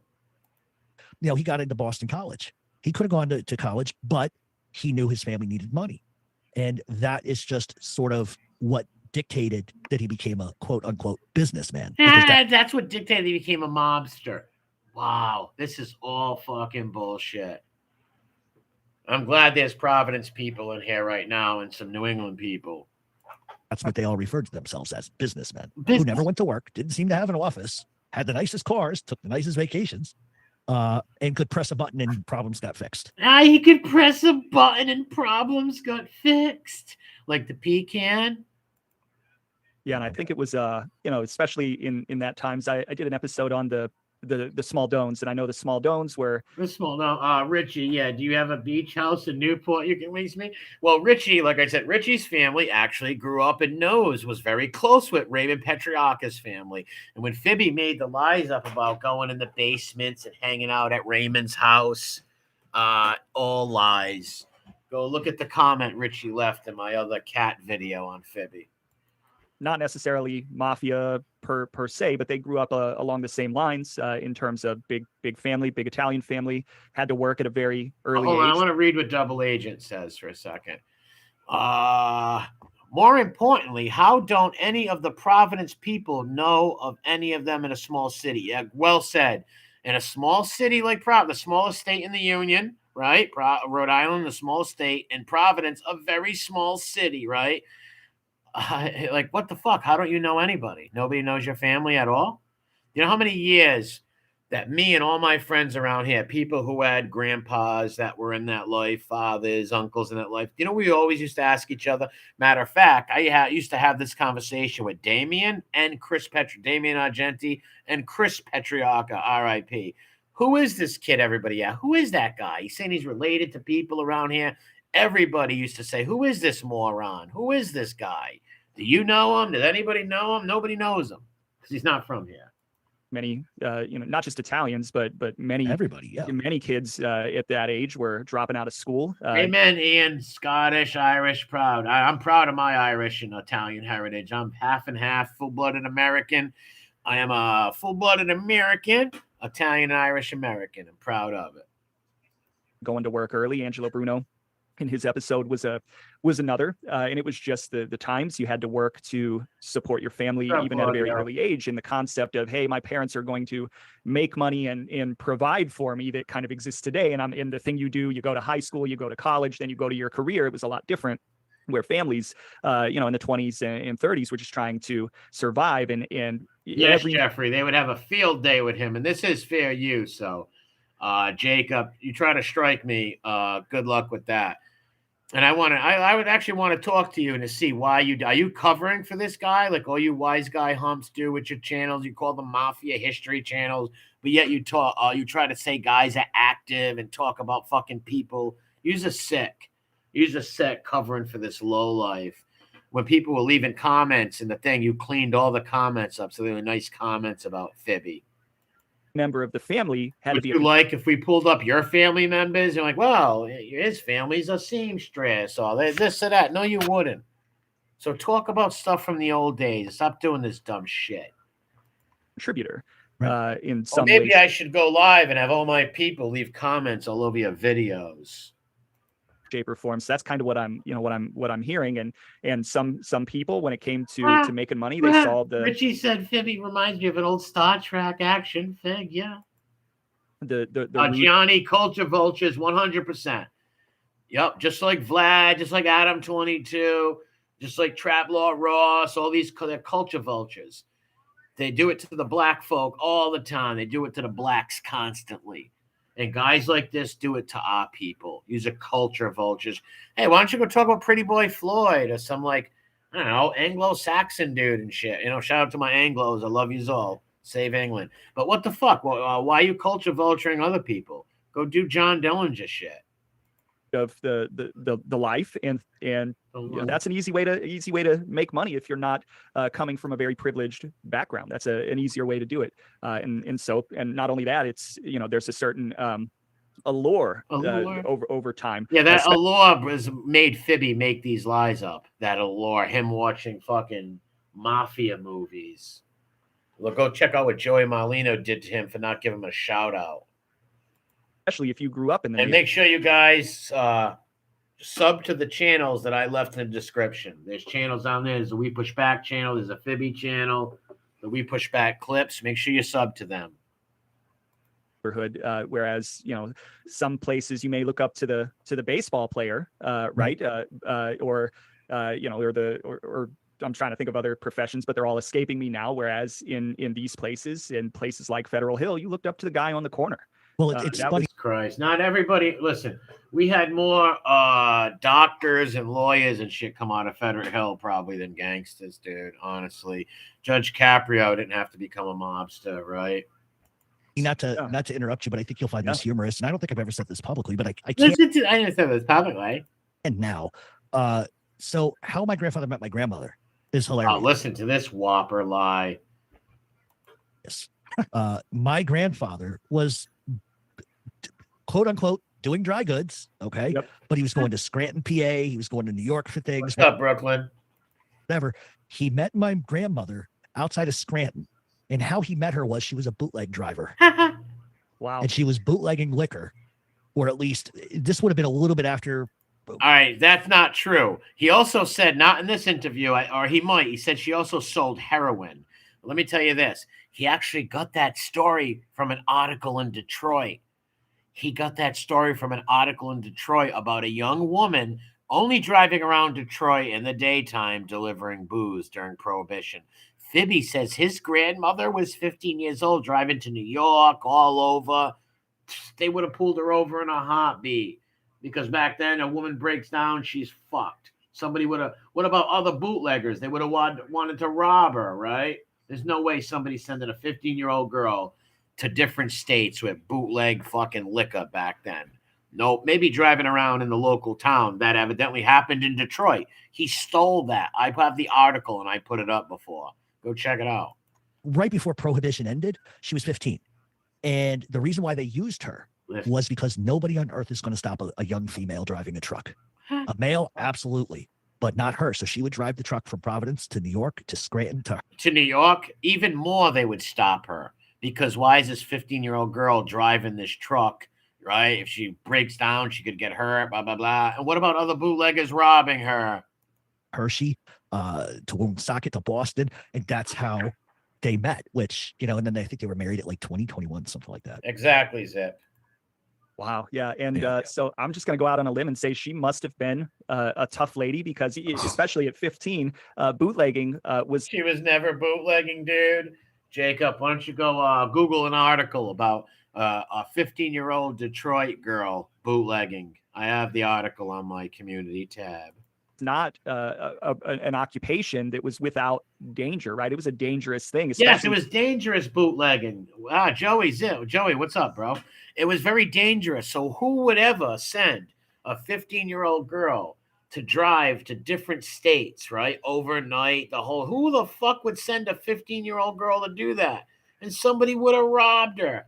or she would have broke down. Who's going to send a 15-year-old girl? Now, like in Detroit, unlike in Detroit, the real article where the girl was only driving around Detroit in the daytime. Being the driver, knowing that shipments all the time were getting hijacked. And, you know, if you think about that time period, you got in New York, the Castello Moresi. Exactly, fucking Jacob. So don't you question a 15-year-old girl driving to all these different cities? Like they wouldn't have robbed a 15-year-old girl. Give me a break. And I don't mean Nell Carter and Joey Lawrence. Whoa. War and you know, if you're in Chicago, you've got all the back and forth fighting. So, you know, look at them beady little eyes on this kid, just like a fucking mouse. That was a high violence time period. So to be a driver, much less a 15-year-old woman, you gotta be seriously tough. Yeah, I don't. Yes, yeah. You gotta have some serious backing with you too. Have a bunch of guys in the car with machine guns, the whole nine, right? What's up, Black Hat? Well, I don't know how much of it she did, but I know. Oh wait, I don't know how much of it she did. You just told her. You just said she drove to New York, Pennsylvania, fucking Boston. She was all over the place, but you don't know how much she did. Really? How do you know all that, Fibby? Enough that he took notice, and she was a tough lady, tough old broad. She had her quirks too. I mean, she drank a beer for lunch, you know, and smoked her cigarettes, which is probably a healthy thing to do, you know. But she always believed that in 1969, after men landed. Yeah, Gianni says, I'm hoping young Jacob here realized Fibby was full of shit and took it down, but it ain't likely. No, I was hoping that too, but no, because here's why, Gianni. Last week, I tagged Jacob Gangland Podcast, and I posted it, and I tagged him. I said, I will be critiquing your video next week. Will you come in the chat and join me? And he told it went right down. Fibby must have seen that. Either Fibby hit him up and said, my Mafia family want that down. Or he probably lied and said that we're attacking his family, right? But Jacob, you were coos for taking that down on Fibby's orders, in case you took it down because you knew he was lying, which is not the case. Moon, it screwed up the weather system in Providence. She blamed astronauts for the rest of her life. And whether or not that was like just delusion or whether she was just certifiable. Funny, the weird thing is my grandmother said the same thing about the astronauts and changing the weather. Crazy. She would not hesitate. She would drop the F word without hesitation, you know. But you know, when they would fight, they'd fight in different languages because both of them spoke 7 languages. So they both spoke 7 languages. So Grammy the bootlegger, heroin dealer, because that's what he said. She sold heroin too. The heroin dealer and bootlegger Grammy spoke 7 languages, and so did the Lebanese grandfather. Give me a fucking break. Not like unintelligent people. They were well educated, and granted, they spoke very guttural, if that makes kind of any sense to you. But they were no dummies whatsoever, none. Well, and when you think about it, I feel like, and the no dummies comment is going to get me on a tangent. You know, some of the men, they get involved in this life. Sure, they maybe don't finish high school, they don't go to college, don't run a Fortune 500 company or anything like that. But many of them are so smart and so bright that if they chose to do that, they absolutely could have done that legitimately because of how bright, you know, and how bright they were in the minds that they had for business and the minds that they had. And what really made it, in my opinion, you know, it is outrageous. It is outrageous. And I think Jacob hit me with some sort of thing. I couldn't monetize this video, which I really don't give a fuck about. Don't get me wrong, but I couldn't monetize this video. So I believe Fibby and Jacob are on the phone as we speak. And they'll be trying to strike this too. It's fair use, pal. Then go ahead, try to strike it. We'll be focusing on your channel also. And we're not harassers and fuck with people's family. But I also be checking you out now and see what kind of lies you spew, because you back a liar. Mafia work was the ability to make connections with people across the country and to read people. Who's Jacob? The guy who runs this channel, Gangland Podcast. I believe his name's Jacob Stokes or Stooks. I don't know. Someone said it in my comments. And of course the violence, right? But the mind for business and the ability to make those connections across the country to make it kind of an interlocked national. Well, Rat Trap said anyone who believes this shit is a garbage pail is not bright. I got to push back a little on that, Rat Trap, because you got to think this dude's from the sticks way out in Indiana. He didn't grow up in cities like us, man. So I can see how a guy like this, or from England or from somewhere that's not from where we come from, who would believe this guy, right? They don't know. They take him at face value. They see him over with Angel Gotti and all that shit, so they believe him. They might believe him. They don't know, right? When little do they know that he told Angel that Raymond Petrarca was his grandfather. He's never said that live on stream because he knew he would get fucked for that. But he told her that. She didn't tell me how she caught him in the lie. I'm guessing she asked her brother, John, who went to school with Chris Petrarca. God rest his soul. They went to Cornwall on the Hudson. My cousin Rudy went there too, and so did Donald Trump. So these guys, these people were not idiots, even though they maybe didn't finish even 7th grade, many of them. Well, and I think a lot of it too, is they don't have the money to go to school, right? No. They're not going to. This was before you could get like financial aid, right? Or big time Judge Caprio did. He went to school. What's up, Craig? scholarships or whatever the case may be. And it's in a different time period where it's almost impossible. Even if they finish school, there's just no way they're ever going to get there. And so for a lot I hear you, RTC. I hear you, bro.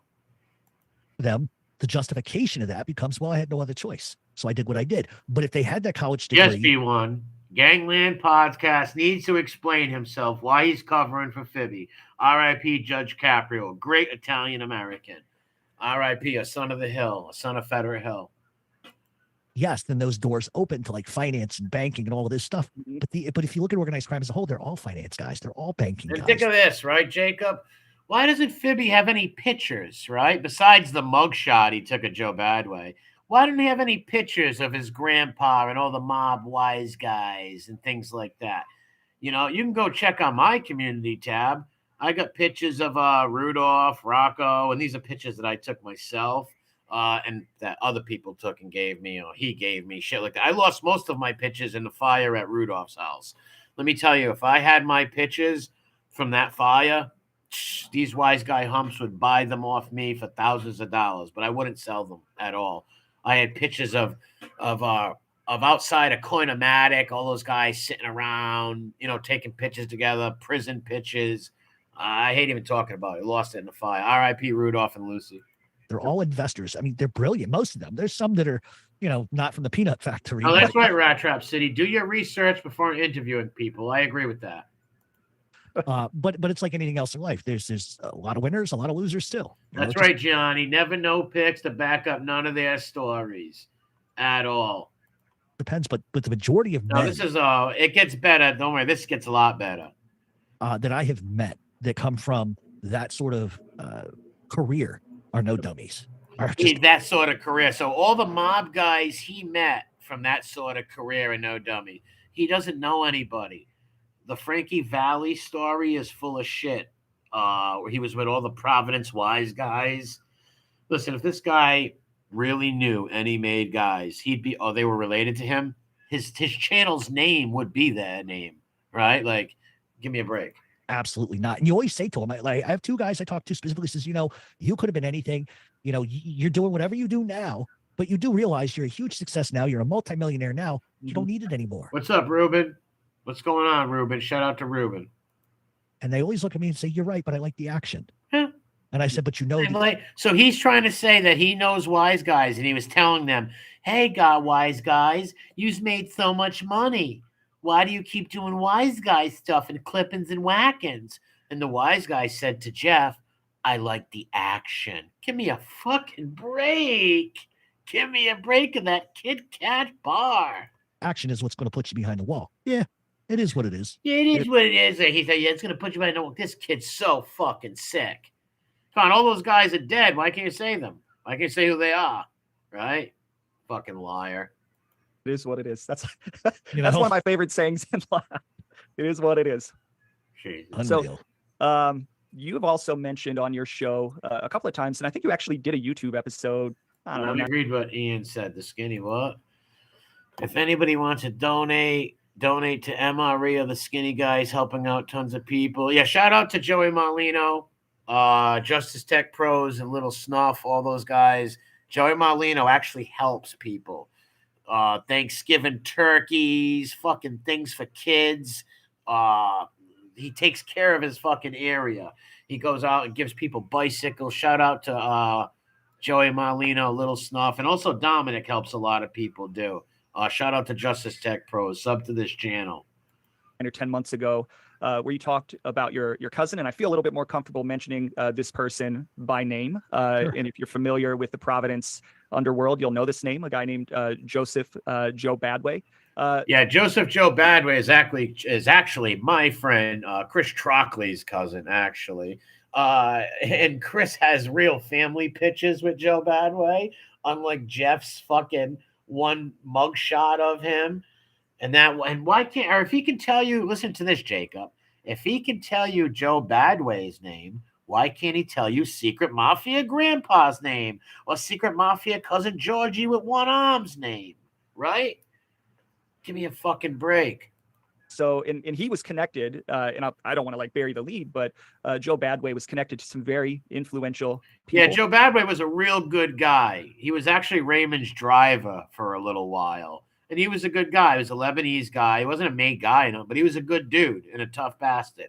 That's not Fibby's cousin. As you know, based on my research, it looks like he was the driver for none other than Ray Patriarca. He wasn't. He drove for him for a little while. He wasn't his driver always. Ruben says the other bootleggers would have robbed a little girl driving by herself. Exactly, Ruben. The only time that happened was in Detroit, and the woman was 15. There's an article. That's where he gets the story, Ruben. He found an article about a 15-year-old bootlegger who only drove around in the daytime in the city of Detroit, right? But he took that story and said it was his grandmother who also sold heroin, and she went to all different states. Now, if you were driving just in Detroit a few blocks, yeah, you're not going to get robbed. But if you're driving state to state and all that shit, you would have got robbed. This is a time back where there was hardly even no headlights and shit. Somebody would have seen a girl driving, they would have pulled her over immediately back then, especially at night. Give me a break. Patriarcha for all the pronunciation people, senior. And listen to how Jeff says patriarcha. We say patriarcha. People from Providence, the way of our accent, we say patriarcha. People not from around here say patriarcha, or however you pronounce it. Connections with Joseph Bevilacqua, who was, I believe. Yeah, shout out to Joseph Bevilacqua. He represented Rudolph and my cousin Rudy, too. Joseph Bevilacqua was a great guy. The Supreme Court, the head of the Supreme Court for Rhode Island, and I think officiated his wedding. And then for those of you that have listened. Yeah, Raymond and Bevilacqua were tight because Rudolph loved Bevilacqua. To the Rudolph was also represented by F. Lee Bailey, too. Podcast, which is another good one about Providence, Mayor Buddy Cianci. Cianci? Jeff can't say it neither, like a Providence person. We say Cianci, Buddy Cianci. Jeff's going to tell us his mom dated Buddy Cianci in high school. Guess, could you tell us a little bit about Joe Badway? So, first of all, I can tell you, my mother listen to this story about Badway. I'm going to pick that apart, too. dated Buddy Cianci in high school. Yeah. His mom dated Buddy Cianci in high school. Fucking liar. Yeah, he was a friend of the family. He was a friend of the family. Not in the end. Yeah. But that goes without saying. Hold on, Joey says, didn't Petriarca die 50 years ago? 1984, Raymond passed away. God rest his soul. 1984, he was buried at Baraducci's funeral parlor. My aunt Shirley, my whole family lived up Federal Hill, my mother's side, my Irish family, and a few Italian cousins. My aunt lived on Grove Street, my aunt Shirley, and yeah, Baraducci's was right there. But he died in 84. Jeff would have been 7 years old when he died. So he tells us stories about Raymond was nice to him, raced to the beach and all this shit. Raymond was very sick. From, I don't know, maybe 81 to 84 when he died. He was very sick, man. He was a very sick man. But the bad There's no way he was hanging out with them, but listen. I knew Malcolm more, to be honest with you. To say, when somebody's your cousin, he's your cousin. I'm not invested in, and I was way too young to totally understand what it is that he did. But I can say this much about him is that he commanded a room like nobody's business. What does that even mean? If you're a little kid, what do you mean he commanded a room like nobody else's business? Like, what the fuck? Are you a grown man hanging with him? Or are you a little kid? What does that even mean? What's this other shit he says? It's ridiculous. When he spoke, everybody listened. And my grandfather always used to say something. Now, this is weird. Listen to what he says right here. Sort of off kilter to me is be careful around Joe. Be careful around Joe. Not that he was like some sort of nutcase, but there were some things that took place. I'm trying to be very careful with what I say here, but I'm trying to be very careful. Let's just say Badway killed 20 people, let's just say, right? Which that's not true, but let's just say that. Why would the grandfather tell his grandson, hey, watch out for your Uncle Joe. You better watch out for him. Why would he say that? Why would he say that to a kid? You see what I'm saying? Like, why would he? Joe Padway would never hurt a child or beat up a kid or anything like that. So why would you have to watch out? Why would he say, hey, you know what? You got to look out, watch out for Joe. Like warning him there's something dangerous that could go bad with Joe. Why would he say that to a child? Makes no sense. There was an incident that took place in California that someone else got credit for something bad that happened. J.R. Russo. You're talking about that scumbag rat who got killed in San Francisco. What was his name? Joe Barboza? Got credit for something bad that happened. Yep. And he had nothing to do with that. I can tell you that is a certifiable fact. So, No, he didn't have nothing to do with it. But Jeff reads all of his papers. His kid don't know shit about Providence or any of these people up here. Joe was a lovable guy. Calm demeanor, loving. Like, all right, Joe's a lovable guy. So why would your grandfather tell you watch out for him? Not like the Roy DeMeos of the world, where they're secretly doing this. Non-violent guy for the most part, but he was a guy that when he showed up, people got quiet. And I noticed the eyes always went to him. But he only knew him as a little kid. So where would he be experienced Joe Badway walking in and everybody getting quiet and eyes to him? Where would he experience that? At a family dinner, right? Where would he experience this shit? Because he didn't, and he would never. It's ridiculous. He was always the type of guy, him and Malcolm both. God bless him. Every time they saw me, it was money in my pocket, money in my pocket. Every time they saw him, money in his pocket. But then he's going to contradict that and say he didn't even see Joe Badway died in Florida. And Jeff's going to even admit it in this one that he only knew him when he was a little kid. He didn't even know him. It's ridiculous. Go get my mother pastries from Boston if she wanted them. But he actually ended up moving down to Florida. Like the last, I think, 15 years he was alive. And the last 15 years he was alive, he was in Florida. So how the fuck were you around watching him come into places and all these people, him commanding the room with his eyes and all this shit? You didn't even fucking know him. You didn't even know this guy, you fucking family stealer. Obviously, there was sort of a parting between myself and my family over some things. And so I didn't. There was a parting with him. You know why him and his family parted? Because he started lying on the internet and saying they were part of the mob. That's why his family said, Jeff, we're not talking to you no more. That's when he went and looked up his birth family from Indiana. He stayed with them 2-3 days, and they gave him the boot. Not once, but twice. Do you know why? Because he's a bastard from a basket. A bastard from a basket. There will be blood. Great movie.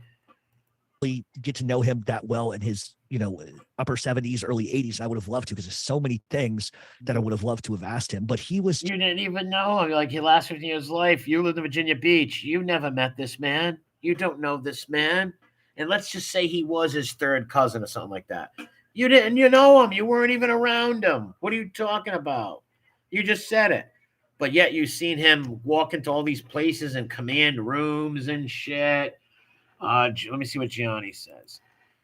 You got to be right, MRE. His family must have listened to his podcast and freaked. Yes, that's exactly what happened, because people years ago contacted his family members and asked them, contacted his own brother and said he was shelved by his own family. I love Con.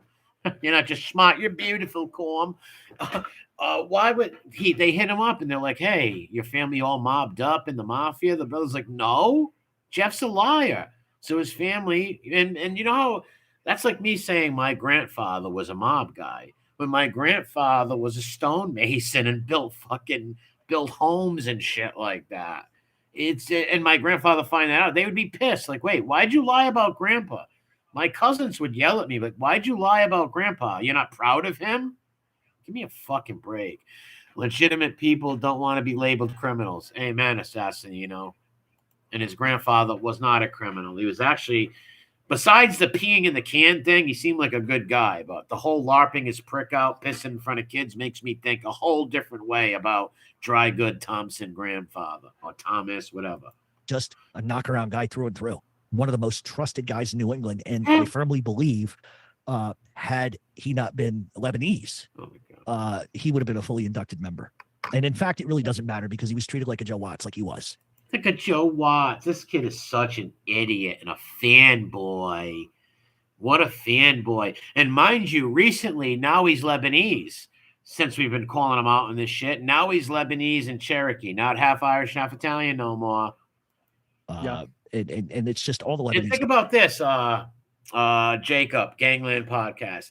If he was schooled by these family members and grew up like the way me and my friends grew up, he would have never went and lived with John A-Light. He would have never went and lived with a rat and attacked John Gotti's daughter, okay? He wouldn't have done that. Guys up there like that. So it's, I don't really have like, nothing really sticks. I can tell you one story though. You can tell you one. No, I can't really make nothing stick to my ass. Oh, well, that's the, I tell you one story though. Remember, it was probably, I had to have been about 9. And I remember we're staying at my grandfather's Christmas Eve. Everybody's gone to bed. My brother wakes me up and I thought I heard him going, ho, ho, ho. And I said, knock it off. I'm trying to sleep already. I got to get up in the morning to open up gifts, you know? And I keep hearing ho, ho, ho, ho. And I'm like, would you stop? He goes, it's not me. It's Santa. And I'm like, come on. Santa. It's Santa. Now he's going to listen to this. Like I believed in Santa then. So, you know, and Santa is still real to me now, as far as I'm concerned. In case people have. Right, Mandy. He wouldn't be dropping names like, no, he wasn't. Because he's been dropping guys' names that, back in 2016, he would drop guys' names who were not deceased. Guys who were just getting out of jail. One of the gentlemen's daughter hates Fibby. This girl told me if she sees Fibby, she's beating him up because her dad was just coming out of the can and Fibby was calling him a capo and a lieutenant and all this fucking shit. He was dropping guys' names in Providence like you wouldn't believe it. How did he know these guys? Because they're in the newspapers. He's definitely real. But I remember he took my brother took me downstairs and there's Santa. And Santa's. Have a good one, Teresa. Hashtag pals. Have a good one. Now listen to who's in the Santa suit. You're gonna scotch. Let me rewind that a little. And gifts, you know, and I keep hearing ho, ho, ho, ho. And I'm like, would you stop? He goes, it's not me, it's Santa. And I'm like, come on. Like I believe in. Now the brother is like 10 years older than him in Fibby's own thing. Why would the brother believe in Santa? He's 15 years older than Jeff, or 10 years old. Why would he believe in Santa? Santa then, so, you know, and Santa is still real to me now, as far as I'm concerned. In case people have kids, he's definitely real. They have kids. What kids are listening to this fucking cork-sucking slob, right? I think Jacob lets his kids listen to him at one point. I think he believed he said, don't let your kids listen to this guy. He's a fucking clown. But I remember he took my brother. Yeah, this is beyond ridiculous. My brother took me downstairs, and there's Santa. Listen. And Santa's drinking a scotch. And Santa doesn't really have his beard on that well. And in fact, Santa's got a lot of beard grit, drinking scotch in one hand, cigar in the other. And somebody goes, hey, Jeffrey, how you doing? And I'm like, I looked at my brother. He sounds a lot like Uncle Joe, which I called him. Think about this. He's saying Joe Badway was dressed up as Santa Claus in his basement late at night drinking scotch with no beard on. Okay, if Joe Badway, number one, Joe Badway's not dressing up as Santa. I'm going to tell you that. Number two, if he went there to dress up as Santa and the kids to see him, why would he be drinking scotch with the beard off if he's trying to trick them as he's Santa? Why would he be doing this? Don't make sense. If you're going there to try to make the kids believe you're Santa and you're drinking scotch with no beard on, that don't make too much sense, does it? Uncle Joey was my second cousin. He goes, no, that's Santa. And my cousin Joe stands up and he goes, oh, come over here and give Santa Claus a hug. And I'm like, you got to be kidding me. I could like see he's wearing like his penny loafers. I mean, he didn't even like. So he's wearing penny loafers. Like Joe Badway was no idiot, number one. Let's say he did want to play Santa for a family member. He would have dressed up as Santa, but he wouldn't do that anyways. But let's just say he did. This is ridiculous. Secondhand embarrassment. Why do you think he had Gangland Podcast take this down? It's an admission of guilt. It's an admission of guilt. not the boots, not nothing else. Is the red Ah, jacket. Bad Santa, Ruben, right? Bad Santa. That's fucking great. Bad Santa. Maybe Grandpa, because Grandpa did shit like Bad Santa, right? Lopping his prick out, pissing in the pecan. And if you never heard that Mobland podcast, you should check that out on my channel. It's open. I could see his silk tie. And I'm like, you gotta be kidding me. And I never said anything about it. But the next day, my mother goes, "Did you see Santa last night?" And I was like, "Yeah, Uncle Joe looks great." Now, once again, the mother would know that Joe came in drunk with no beard on, with penny loaf. This is just fucking ridiculous. Amen, Zip. They try. This is what these mutts do. That's why these rat enablers and these little mob historians who bring on these fucking clowns.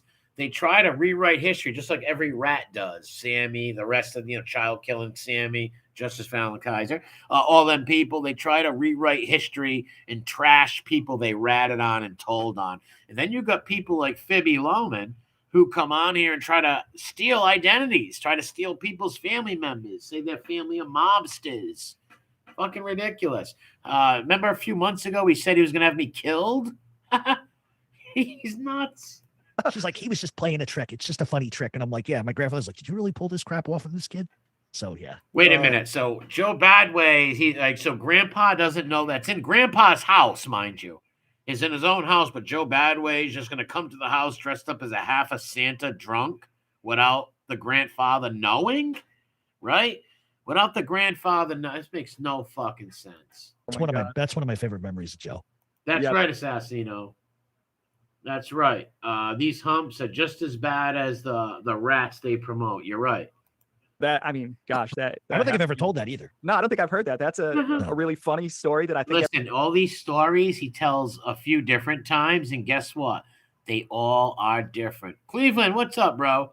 God bless you and your family. He is the Corey Feldman of SlobTube. He sure is, brother. Shout out to all the small businesses out there. Hopefully Augustine is doing well. Everybody can relate to. But yeah, definitely a very serious dude. Oh yeah. So yeah. Grew up in Federal Hill Province in the late 70s, in the 1980s. And one of the things I would consider that But he's saying that Jeff grew up in Federal Hill in the late 70s, early 80s. No, he didn't. He did not. I hope she's doing well, Cleveland. God bless you and your family. A true fucking family man right there. Shout out to Cleveland calling a true family man. Especially in Providence, maybe the tail end of what I would classify as the golden era, with the golden era being 50s. The golden era? Once again, why don't you go cover fucking Pretty Boy Floyd or John Dillinger? Why are you being a culture vulture on our people, right? And having this kid come up here and lie like this. And then fucking deleting the comments that are saying he's not from Providence. In 60s, just like most other cities. But you often hear, and I've got a lot of listeners and commenters that talk about how Providence was safer then. And I won't say Providence. Federal Hill was safer then, but not Providence. Federal Hill was safer when we don't have a mob no more. That shit's been gone 30, 40 years. But yes, Federal Hill was safer, but other provinces of Providence, no. They were very fucking dangerous and anything could happen. But yes, Federal Hill was safer when they were around. But you can't engulf all of Providence with that. When you look at crime rate statistics, maybe that's true, maybe that's not true, but people feel that it was safe. It is true in Federal Hill, but other parts of Providence, no. In the time of Raymond Patriarca Sr. So I guess I would just ask, what was it like growing up on Federal Hill? Was it safer? Oh my God! See, this is the shit that makes me mad, right? This is the shit that makes me mad. Growing up in Federal Hill, he didn't grow up in Federal Hill. You fucking idiot! He just said he split time, and that's not even true, right? What an idiot! Was it safer? Like he would fucking know. He told us he was breaking in houses up there. At least did you feel like it was safer? I was a kid, so I wouldn't have known any different, really. Yeah. And was it safer? It was safer for people who knew Ray or knew my grandfather or my uncles or my cousins. It was His safer. uncles? Who are the uncles and cousins? Who are all these mafia uncles and cousins from Providence? And why haven't any of them? You've threatened my life a few times. You said you're going to kill me and all this shit. Why haven't any of them ran up on me and said, hey, why, like, Jeff is really from here or something stupid like that? You don't have a friend in the world from Providence, kid. For them, it was safe for the old ladies. But Yeah, the one thing calling him Ray Richie, doesn't that piss you off? And like I said, Richie is actually a really family friend of them. He grew up with them. He played in Raymond's basement as a kid. Unlike Fibby saying the swag bullshit. See, my fucking chat is full of people from fucking Providence and Boston and shit like that. He is lying. I can say is I remember there was a rash of kidnappings that were going on. And let's see, a rash. No, 2 of them went on. 2 kidnappings went on in 1987. R.I.P. Frankie Bonds and Jason Wolf. They were kidnapped by William Sarmento. But everybody knew that shit. Now watch what he says. He's going to listen. Born in 77. This must have been 84, 85, 5, 6 years old, whatever the case. And there's a rash of kidnappings. It was 1987. And it wasn't a rash of kidnappings. 2 of them.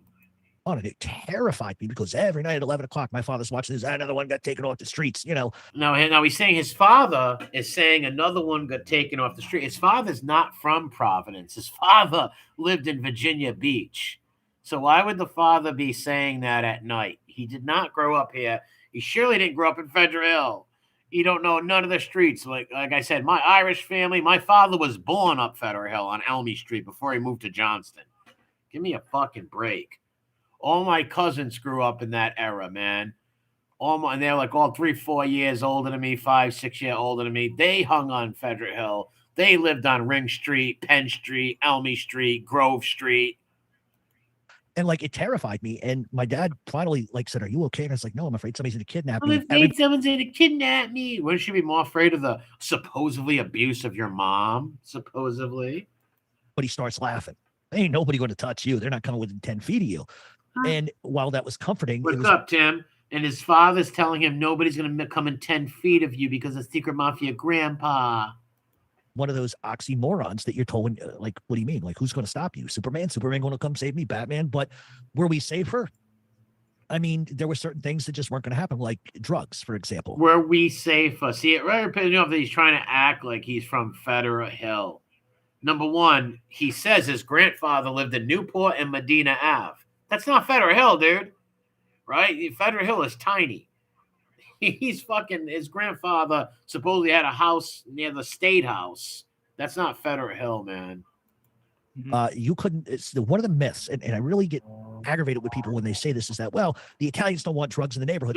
Cleveland, I love that. I used to fly into Boston for business and stay in Warwick, Rhode Island. I guess Raymond's my uncle now. But they're selling it. But okay, that's true, but they're not selling them in their own neighborhoods. And that doesn't make it any better. And I'm not saying that makes it more palatable in any sense, okay, morally. But if somebody broke into somebody's house in the neighborhood, they got caught, and jail wasn't going to suffice. They would get a beating. If you threw a piece of trash on Federal Hill, 6 men would come to your door. And it helped. That's not true. 6 men come to you. This is fucking ridiculous. Yeah, they kept the neighborhood clean. But there's no 6 guys not coming to your door threatening you and shit like that. This is just all fucking figmentation of this kid's imagination. Here in a world of pure imagination. Insulate organized crime, guys, because you mentioned earlier the telephone game. Well, if somebody was over watching a Coin-O-Matic and they didn't recognize him. Coin-O-Matic. That's Raymond's place. What's he going to say about this one? I forgot this shit. A fucking loser.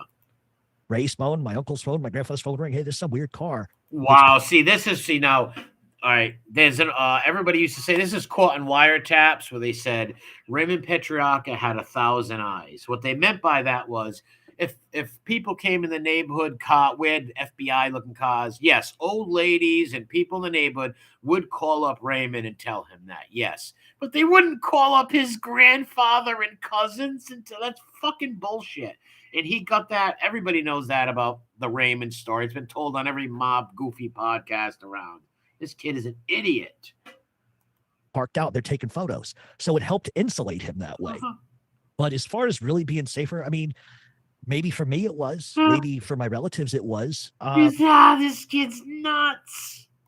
But for other people that weren't connected or didn't know any people, it was probably just business as usual on the street. So while I can agree that people say, oh, it was so much safer then, really was it? I mean, yeah, you don't have school shootings back then and this crazy stuff that What happens does today. school shootings have to? Number one, Fibby brought a gun to school. He brought a gun to school. But for people who didn't know somebody or people who didn't have the availability to go and see somebody in the corner and say, look, I got a problem with my neighbor, or there's a guy that just got out of jail. He's a rapist. Times were just different, but were we safer? No. I mean, you take your risk crossing the street, for God's sakes. But I think just depending on who you knew is whether or not it made it safer. But I will tell you this about Federal Hill now. I hate it.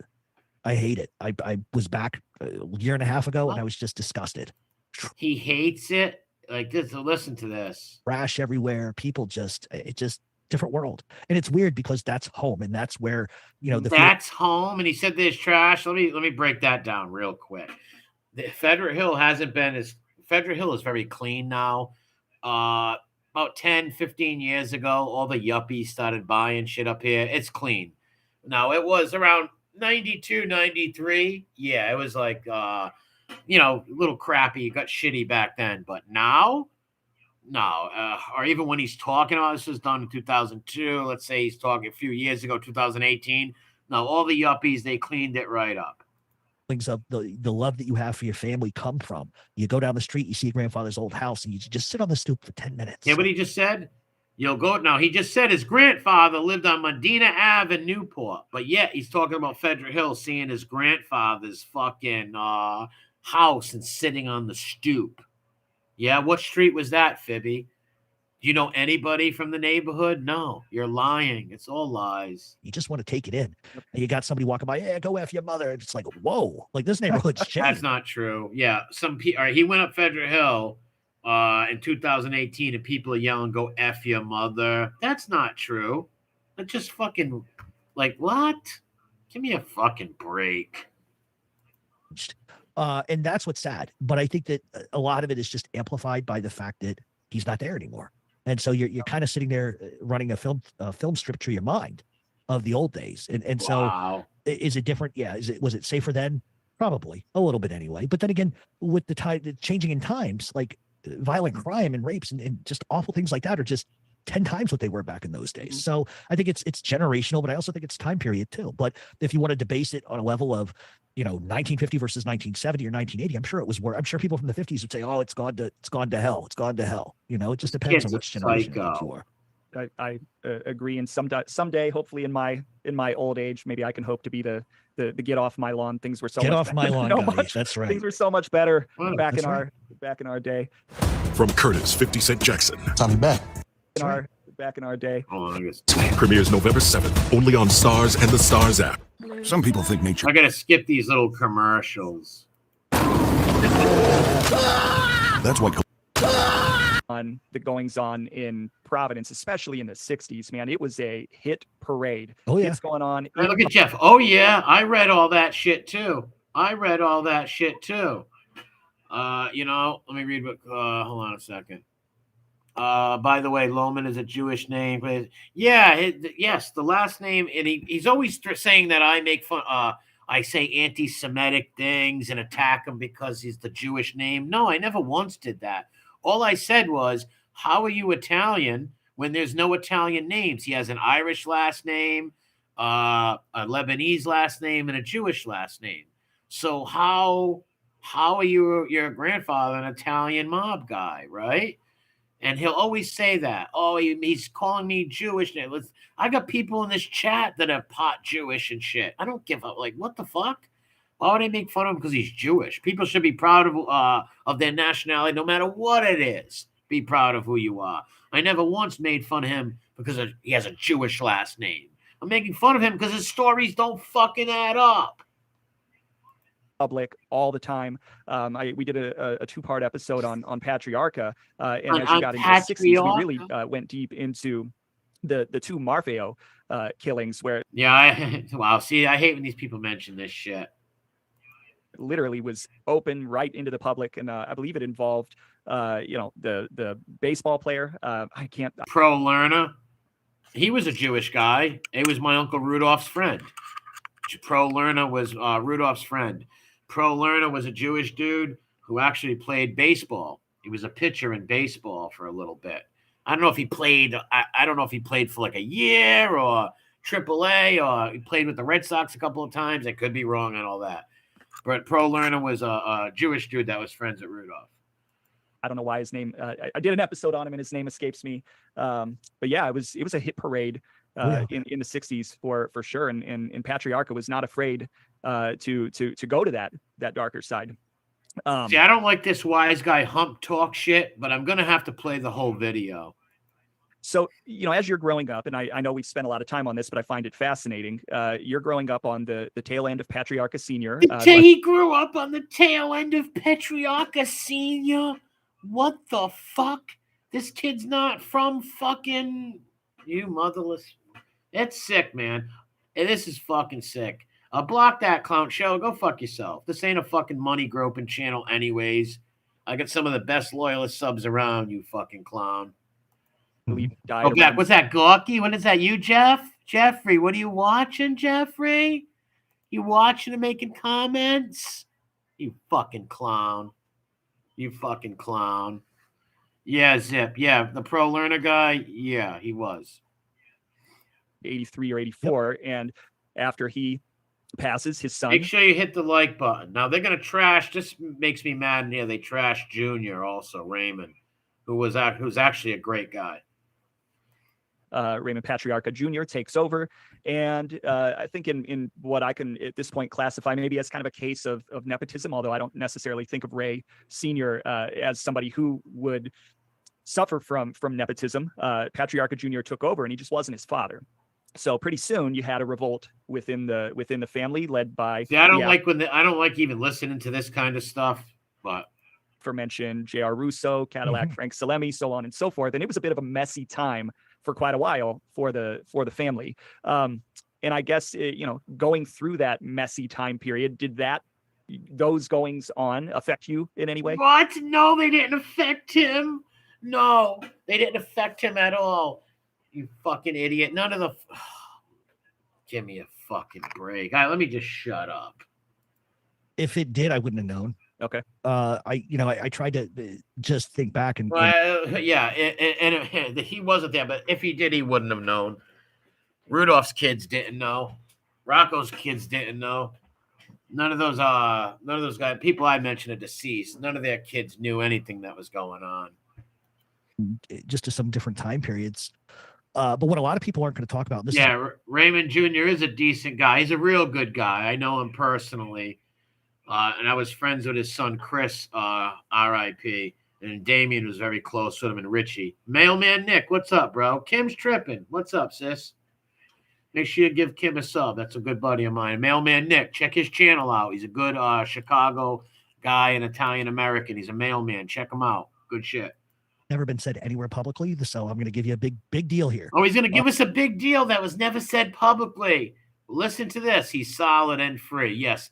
Raymond Jr. never ratted on nobody, never told on no one. I remember back in 98. Yeah, 98 when Raymond got out of jail. And I might be off a year, but he did time with Rudy up in Milan, Michigan. Milan, Michigan, Milan, whatever the fuck you call it. It's a federal penitentiary out there. They tortured Raymond Jr. in there because Rudy was in there with him. They kept throwing Raymond in the fucking hole, give him a shit bucket. All they wanted him to do was tell and talk. He never did. He kept his fucking mouth shut. He came home and he just did real estate. He's not. There is no mob anymore, but he doesn't do nothing like that and never did. He came home and was just a good real estate businessman and father. What a lot of people don't understand is rubber lips, which is what my grandfather called him. Okay. See, this is what pisses me off. Rubber lips. He's going to call Raymond Rubber Lips. That's the FBI gave him that nickname, just like they did to Rocco and lied and said his nickname was Shaky. That's bullshit, motherfucker. And he calls him now. Mind you, he's going to tell you how much his grandfather was close with Raymond Patriarca, but then he's going to make fun of the son and call him Rubber Lips. Give me a fucking break. You have to understand, growing up, you hear names and stuff like that. Yeah.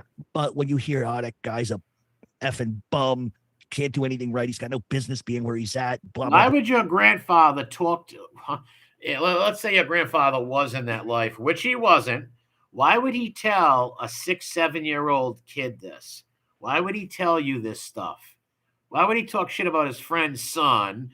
And even if he didn't like him, why would he tell you this, Jeff? Why would he tell you this? Well, I knew something was going on, but it's just, to me, it was just like, oh, they're just talking shop or whatever the case may be. But what people Talking shop? realize is at one point they were discussing building a new stadium for football. Okay. And there was actually more stuff that happened a decade later because of this, but there was a lot of arguing because I'm trying to be careful how I say this, but the Patriots were going to move to Providence at one point. Wow. And there was a lot I of did hear that rumor. I will be honest. Listen, unlike Fibby and them, I will be honest if I hear something. And yeah, I heard that rumor too about the Patriots moving to Providence. He probably heard it too and made up a huge lie. Listen. financial sort of going back and forth, and it would have been controlled fully by organized crime Oh. as far as the land and everything else. And people were screaming at Raymond Jr. about this is the right thing to do. It's good money. and he Wait a didn't want minute. You're telling, so he's trying to tell you he knows the inside workings of the family, where the other wise guys are telling Raymond Jr., you got to do this. You got to build the Providence Stadium and blah, blah, blah. What the fuck, Fibby? What the fuck? do it. And so it just began sort of a cavalcade. And what we've seen historically in organized crime is if they feel a boss is too greedy or he's not. All right, so he's saying that Raymond got ousted and pushed out because of a stadium being put in. This is ridiculous. Fibby was going to buy the Patriots and remember that the New England Patriots is a sick one. Breaking news. to push the button or he's not willing to align, well, then they hostile takeover, right? Yep. Fast forward a decade later or two, was it Robert Kraft, right? That's the guy's name. Okay. Yep. He wanted to buy land that was owned by my family. And my uncle and my uncle's father-in-law, and you can look up his name, Antonio Guerra, for what it's worth, was a huge real estate guy, but you know what I mean by that. So Fibby's family were all like his grandfather was a dry goods. They were not gangsters. They were fucking legitimate business owners and shit. They weren't mobsters and gangsters, that's for sure. Just like as the lady at the beach seen his grandfather and got all scared because they knew he was a mobster. These guys were never all over the news like Rudolph was or any Louis or fucking Rocco. Louis was on the run for like 15 years. He was all over the news. Rudolph was all over the news, 60s, 70s, 80s, and even 90s, all over the fucking news. Where his family wasn't, who the fuck are they? He's lying. Right. Yep. So they were talking about moving, the Patriots to Providence and putting them at the old Foundry site, which. Well, Richie says, I don't think Kraft owned the team then. Probably not. This kid lies so much. Yeah, not too bad. Actually living in a dream. Yes, he's living in a fable. And we owned the whole entire Foundry site. So that's Wow. like a $300-400 million land deal, right? And that fell through. But I think as All right, far so that fell through. So Raymond was ousted for that. Fibby, you're a clown. as I think there was a lot of politics that I was too young to really understand. Wait a minute. Wait, he just said there was a lot of politics in the mob that he couldn't understand. He just told you about rubber lips and the guys want to overthrow him and all this shit. He gets this all from the fucking FBI and just like all you other little mob historians do, Wikipedias and all that dumb shit. Things like old world viewpoints, old world values, things like he sits in his effing office, does nothing all day. He couldn't think of his way out of a paper cup. Stuff Right, so like he's saying that his grandfather's trashing Raymond Jr., saying all this stuff. Bullshit. that.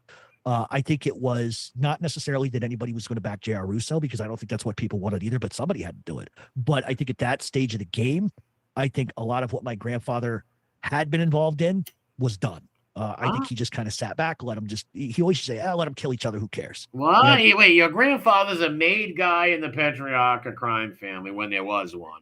But yet he's just going to sit back. None of this makes sense. None of this makes sense. And all the shit he's talking about, I don't come on here with wise guy hump shit. I could eat this motherfucker alive. Never. I would never come on here and dishonor fucking people by doing this weird shit. Keep reading Wikipedia, fuck boy. He had made his money. He had made his money. He had come up with Ray and everybody else. His grandfather came up with Ray and everybody else. Who's everybody else? And he came up with Ray? Really? No, he didn't. Raymond was fucking much older than him anyways. This kid's just so full of shit. Come up with Ray. And he used like Ray like he knows him. This kid's sick. Yeah, this is it. It's not our best friend, one of her good friends. Yes, the guy who used to attack her family, and he lied to her. Said Rain Petrarca was his grandfather. And so I think that just kind of, I don't want to put words or thoughts into his head, but if I know him, Words and thoughts. And once again, I will remind everybody: if he was brought up and schooled by all these mafia guys, why did he go live with a rat, John A-Light? as well as, any grandchild would, I think it comes to the perspective of this thing or whatever we've been involved in is different now. What we've been involved in. Listen, man, nobody talks like that. Like I said, I've known so many people where their fathers were accused of the mob guys and all that shit, and grandpas. Nobody talks that way. Has nothing to do with you. Like, you're not part of your father's business or his. Like, give me a fucking break. Being handled non-respectfully, things are being done, like giving up turf to the Gambinos. Like, what are you thinking? Huh? Aligning yourself with John Gotti. What are you thinking? This is not, so I think he gets all this from fucking wiretaps, and not wiretaps, those article write-ups and shit. Was a big generation gap, and I think you're right. I think there was a little bit of nepotism there, but I also know enough to know that Ray wouldn't have. To be honest with you, I don't think in his right mind would have put his son in charge of like crayons. What? It would have put his son in charge of crayons? This kid's a fucking idiot. Raymond Jr. is a very smart man and a fucking millionaire from real estate. Yeah. But that's just the way it is. It surprises me that. And let me tell you something. This kid was claiming that Raymond, if he was Raymond's grandson, Raymond Petrarca only had one son, was Raymond Jr. So Raymond Jr. must have been his dad when he told Angel that in his mind or something. Why are you trashing him like this? Like, what the fuck? Actually happened. And like I said, I didn't think and it just seems like Ray didn't have a succession plan in place. And yeah, that's crazy. No, I mean, I think that, he it's one thing. I think what kind of lie can I go at? What do I remember from Wikipedia? Go into the can, right? You're never going to get out. Then you can set up sort of a line of succession of where this is going to go. But when you just drop dead of a heart attack, yep. He didn't just drop dead. Raymond was sick for many years. Raymond, the last 3 years of his life, 4 years, that could be off a year or two. He was a sick man. He knew he was going to die, you fucking idiot. Becomes as a feeding frenzy. Mm-hmm. Oh, there's blood in the water. Now everybody wants to take over. And logically, J.R. Russo, was one of the most powerful guys in that city. Rocco Argenti, same thing. Rocco Argenti. Listen to him drop Damien's fucking father in here. My godmother's son, okay? Look at him, Rocco Argenti. You fucking idiot. You're a fucking idiot, kid. You are an idiot. I'm going to hear that once again. This pisses me off. You fucking lying son of a bitch. You're never going to get out. Then you can set up sort of a line of succession of where this is going to go. But when you just drop dead of a heart attack, yep. Then what it becomes is a feeding frenzy. Mm-hmm. Oh, there's blood in the water. Now everybody wants to take over. And logically, J.R. Russo, was one of the most powerful guys in that city. Rocco Argenti, same thing. Well, Russo wasn't from Providence. He was from Boston. Rocco was from Rocco was born up Federal Hill, and then he moved to North Providence when he was older. Very powerful guy. And so I think Rocco was a powerful man and a good man, a very good man. At the end of the day, all right, Peter Rocco, for sure. Joe Bananas, what's up, bro? All of this sort of transpired. I think that a lot of people just kind of threw their hands up and said, this is a wash, because they knew which direction it was going to go. And nobody's about to put their family, their children, their grandchildren in harm's way over a title. Nobody's going to do that. Yep. But that sorted itself out pretty quickly. But it's been sort of downhill since. For the most part, anyway. I don't want to say today. There is no mob around here no more, dickhead. I won't comment on none of the mob hump shit they're talking about. I won't comment on none of that. But for the most part, it was all downhill. Yeah. Well, they made him the lightning rod, and yeah. he took the lightning. He did. Fuck you, you Anglo fuck. One last question before I want to get into less about your coming up. Oh, the Chickie. Yeah, Chickie's always dropping Rocco's name too. Rocco never met fucking Chickie. Chickie's a crybaby who cries on the internet, who eats out of a dog bowl. Anthony Radalotta made him sit in a fucking office, a little fucking office, a small little cubicle, made him eat dog food, lift his shirt up, pinched his rolls. He's another one who goes around and lies. I want to also be respectful of time. You had a cousin, family member who made some bad business decisions. So I guess can you tell us what it's like to be on the darker side of the life? The darker side of the the darker side of the life. Let me tell you how sick that is. Man, that's so sick. There's no their children and family members never get bothered. There's no dark side where fucking people are thinking they're getting killed. This is ridiculous. So I didn't, for those that know and those that don't, Jake obviously knows, I didn't know what really happened until 20 years later. My grandfather's cousin, Norman, was a wheeler and dealer, a fast moving, fast lifestyle kind of guy. And he was like a brother to me. He would come over. Norman was like a brother to him. And take me out. He had a big cigarette boat, one of them 40-foot deals, and he would just intentionally floor it. And he'd put me down in, the little bed area underneath it. He'd put you down in a little bed area? The waves shooting me in the air because I just loved it.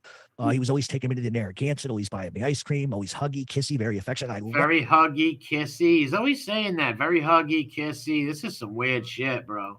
Of this guy. And the older I got, the less and less I started to see him. And I would ask, oh, he's busy, he's got married, he's got kids now, and he's just off doing this and doing that. And, I guess listen to this. This is disgusting. As you get older, you just stop asking. And then I never saw him again after I was like 12 or 13 years old. And so 12, 13 years old, dude, you were in Virginia Beach. We have your fucking, Jarrett Ham showed your middle school and high school things. You're fucking ridiculous. Watch what he says about this poor bastard, Norman, whoever he is. And I kept asking, and everybody said, he's on vacation or whatever. And after a while, like, this guy's on a 30-year vacation already. And so I finally one day said to my mother, whatever happened to Norman? And she said, well, they found him in his Jaguar, and he had committed suicide, and I'm using quotes here, because he made bad business decisions. And I said, well, what do you mean bad business decisions? Well, so the mother's telling him that the reason you don't see Norman no more is because they did a whacking on him, clippings, and Norman made bad business decisions. This is fucking sick. I'm sorry. What's up, Lacey? This is sick. Once again, this kid wishes he was from Providence and Philadelphia, wishes that Raymond was related to him or some wise guy was related to him. This kid's is all fucking bullshit, man. He borrowed money, couldn't pay back. He lost a lot of money. So now I'm starting to read between the lines. And I said, so he killed himself. She goes, well, basically. And then she just didn't want to talk about it afterwards. And this is the mother who said to him, now we got a felon in the family. What I was able to sort of ascertain is it's almost like Frank Nitti. It's kind of hard to shoot yourself in the back of the head. Frank Nitti, this is how he ascertained that. 3 times. Yeah. And for me, the realization that people that I probably loved had something to do with it. Oh my God, this is bad. So now he's saying that Norman was killed, and his realization that people that he knew had something to do with it was real tough for him. This is sad.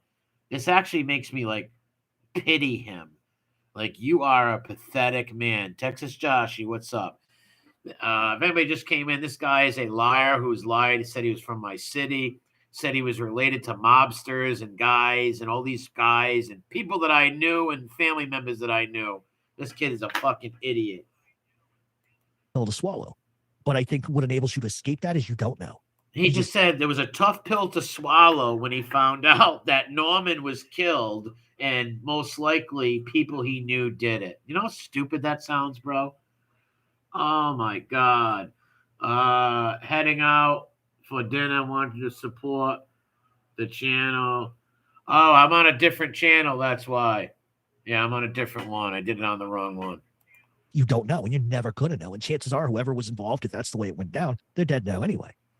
But it's sort of a Fredo type of situation. Fredo is how can one hurt the other?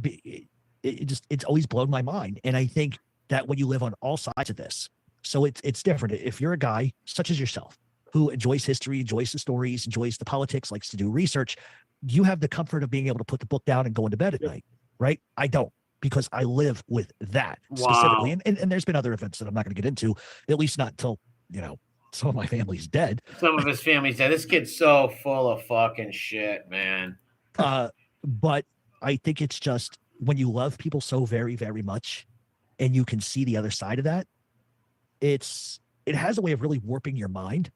It really does, because you love them. You know, Yeah, I do. On my other channel, I don't know if you're a sub to my Mob Rats 2 channel, give it a sub. Stop loving them, but at the same time, you know what they're capable of.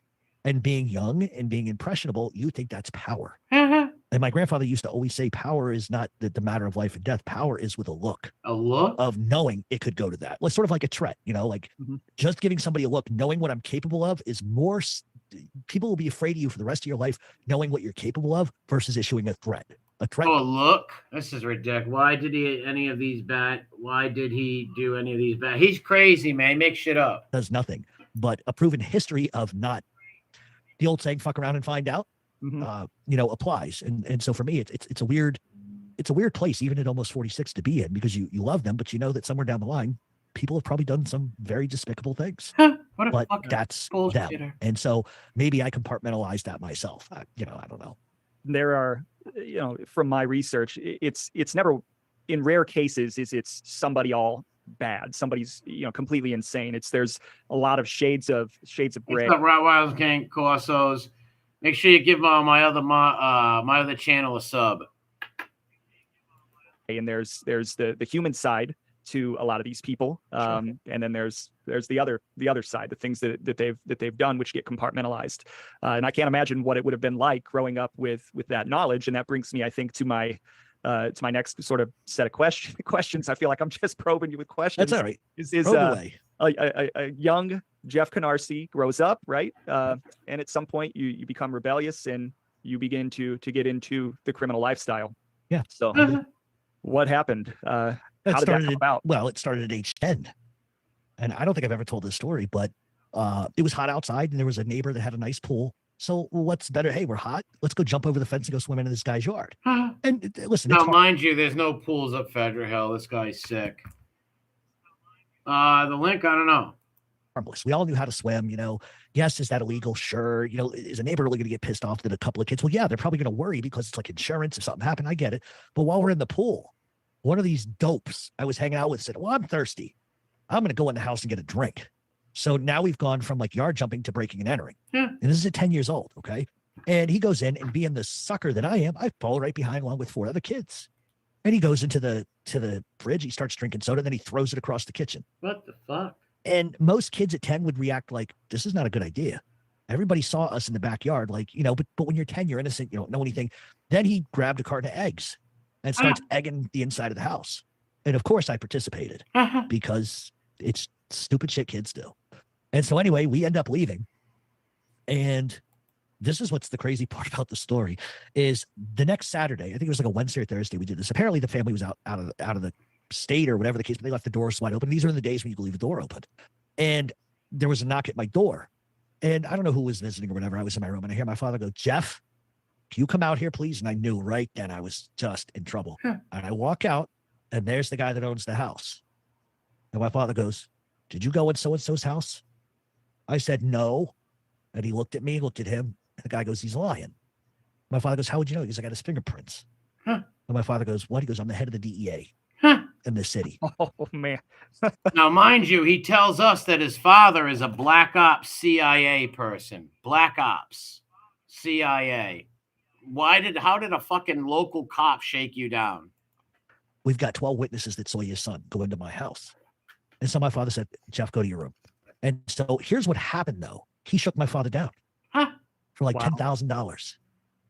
First of all, throwing eggs at wallpaper does not destroy walls. No. But he knew he could get my father. Years later, I would get my revenge on that prick for that. But the thing is that my father called me. My father wasn't the type of guy who would ever hit me. He was a yeller and a stern guy. My mother forgot she knocked my lights up. And my father said, what the hell were you thinking? He had a CIA son. And I said, well, I went in, you know, everybody goes, no. I don't want to hear about everybody did whatever. Didn't we teach you? It doesn't matter what anybody else does. It's what you do. And not that I was ratting on anybody, but that was just more of an affirmation to me of, I don't want to hear a thing about anybody else. What did you do? He just wanted to know what I did. So I admitted what I did. And, you know, I was on restriction for a while. And you would think that would be the moment of clarity, but it wasn't, because there were a dozen more that should have been that weren't, until you get to the point where you commit felonies. Then that's a game changer, because now it's no longer you're young and making mistakes. Now you're making decisions, and that's, but there were several instances of the cops coming to I once took a jet ski to go joyriding, but was not strong enough to push it back up the hill. So guess what that becomes? Theft. All right, jet ski up Federer Hill.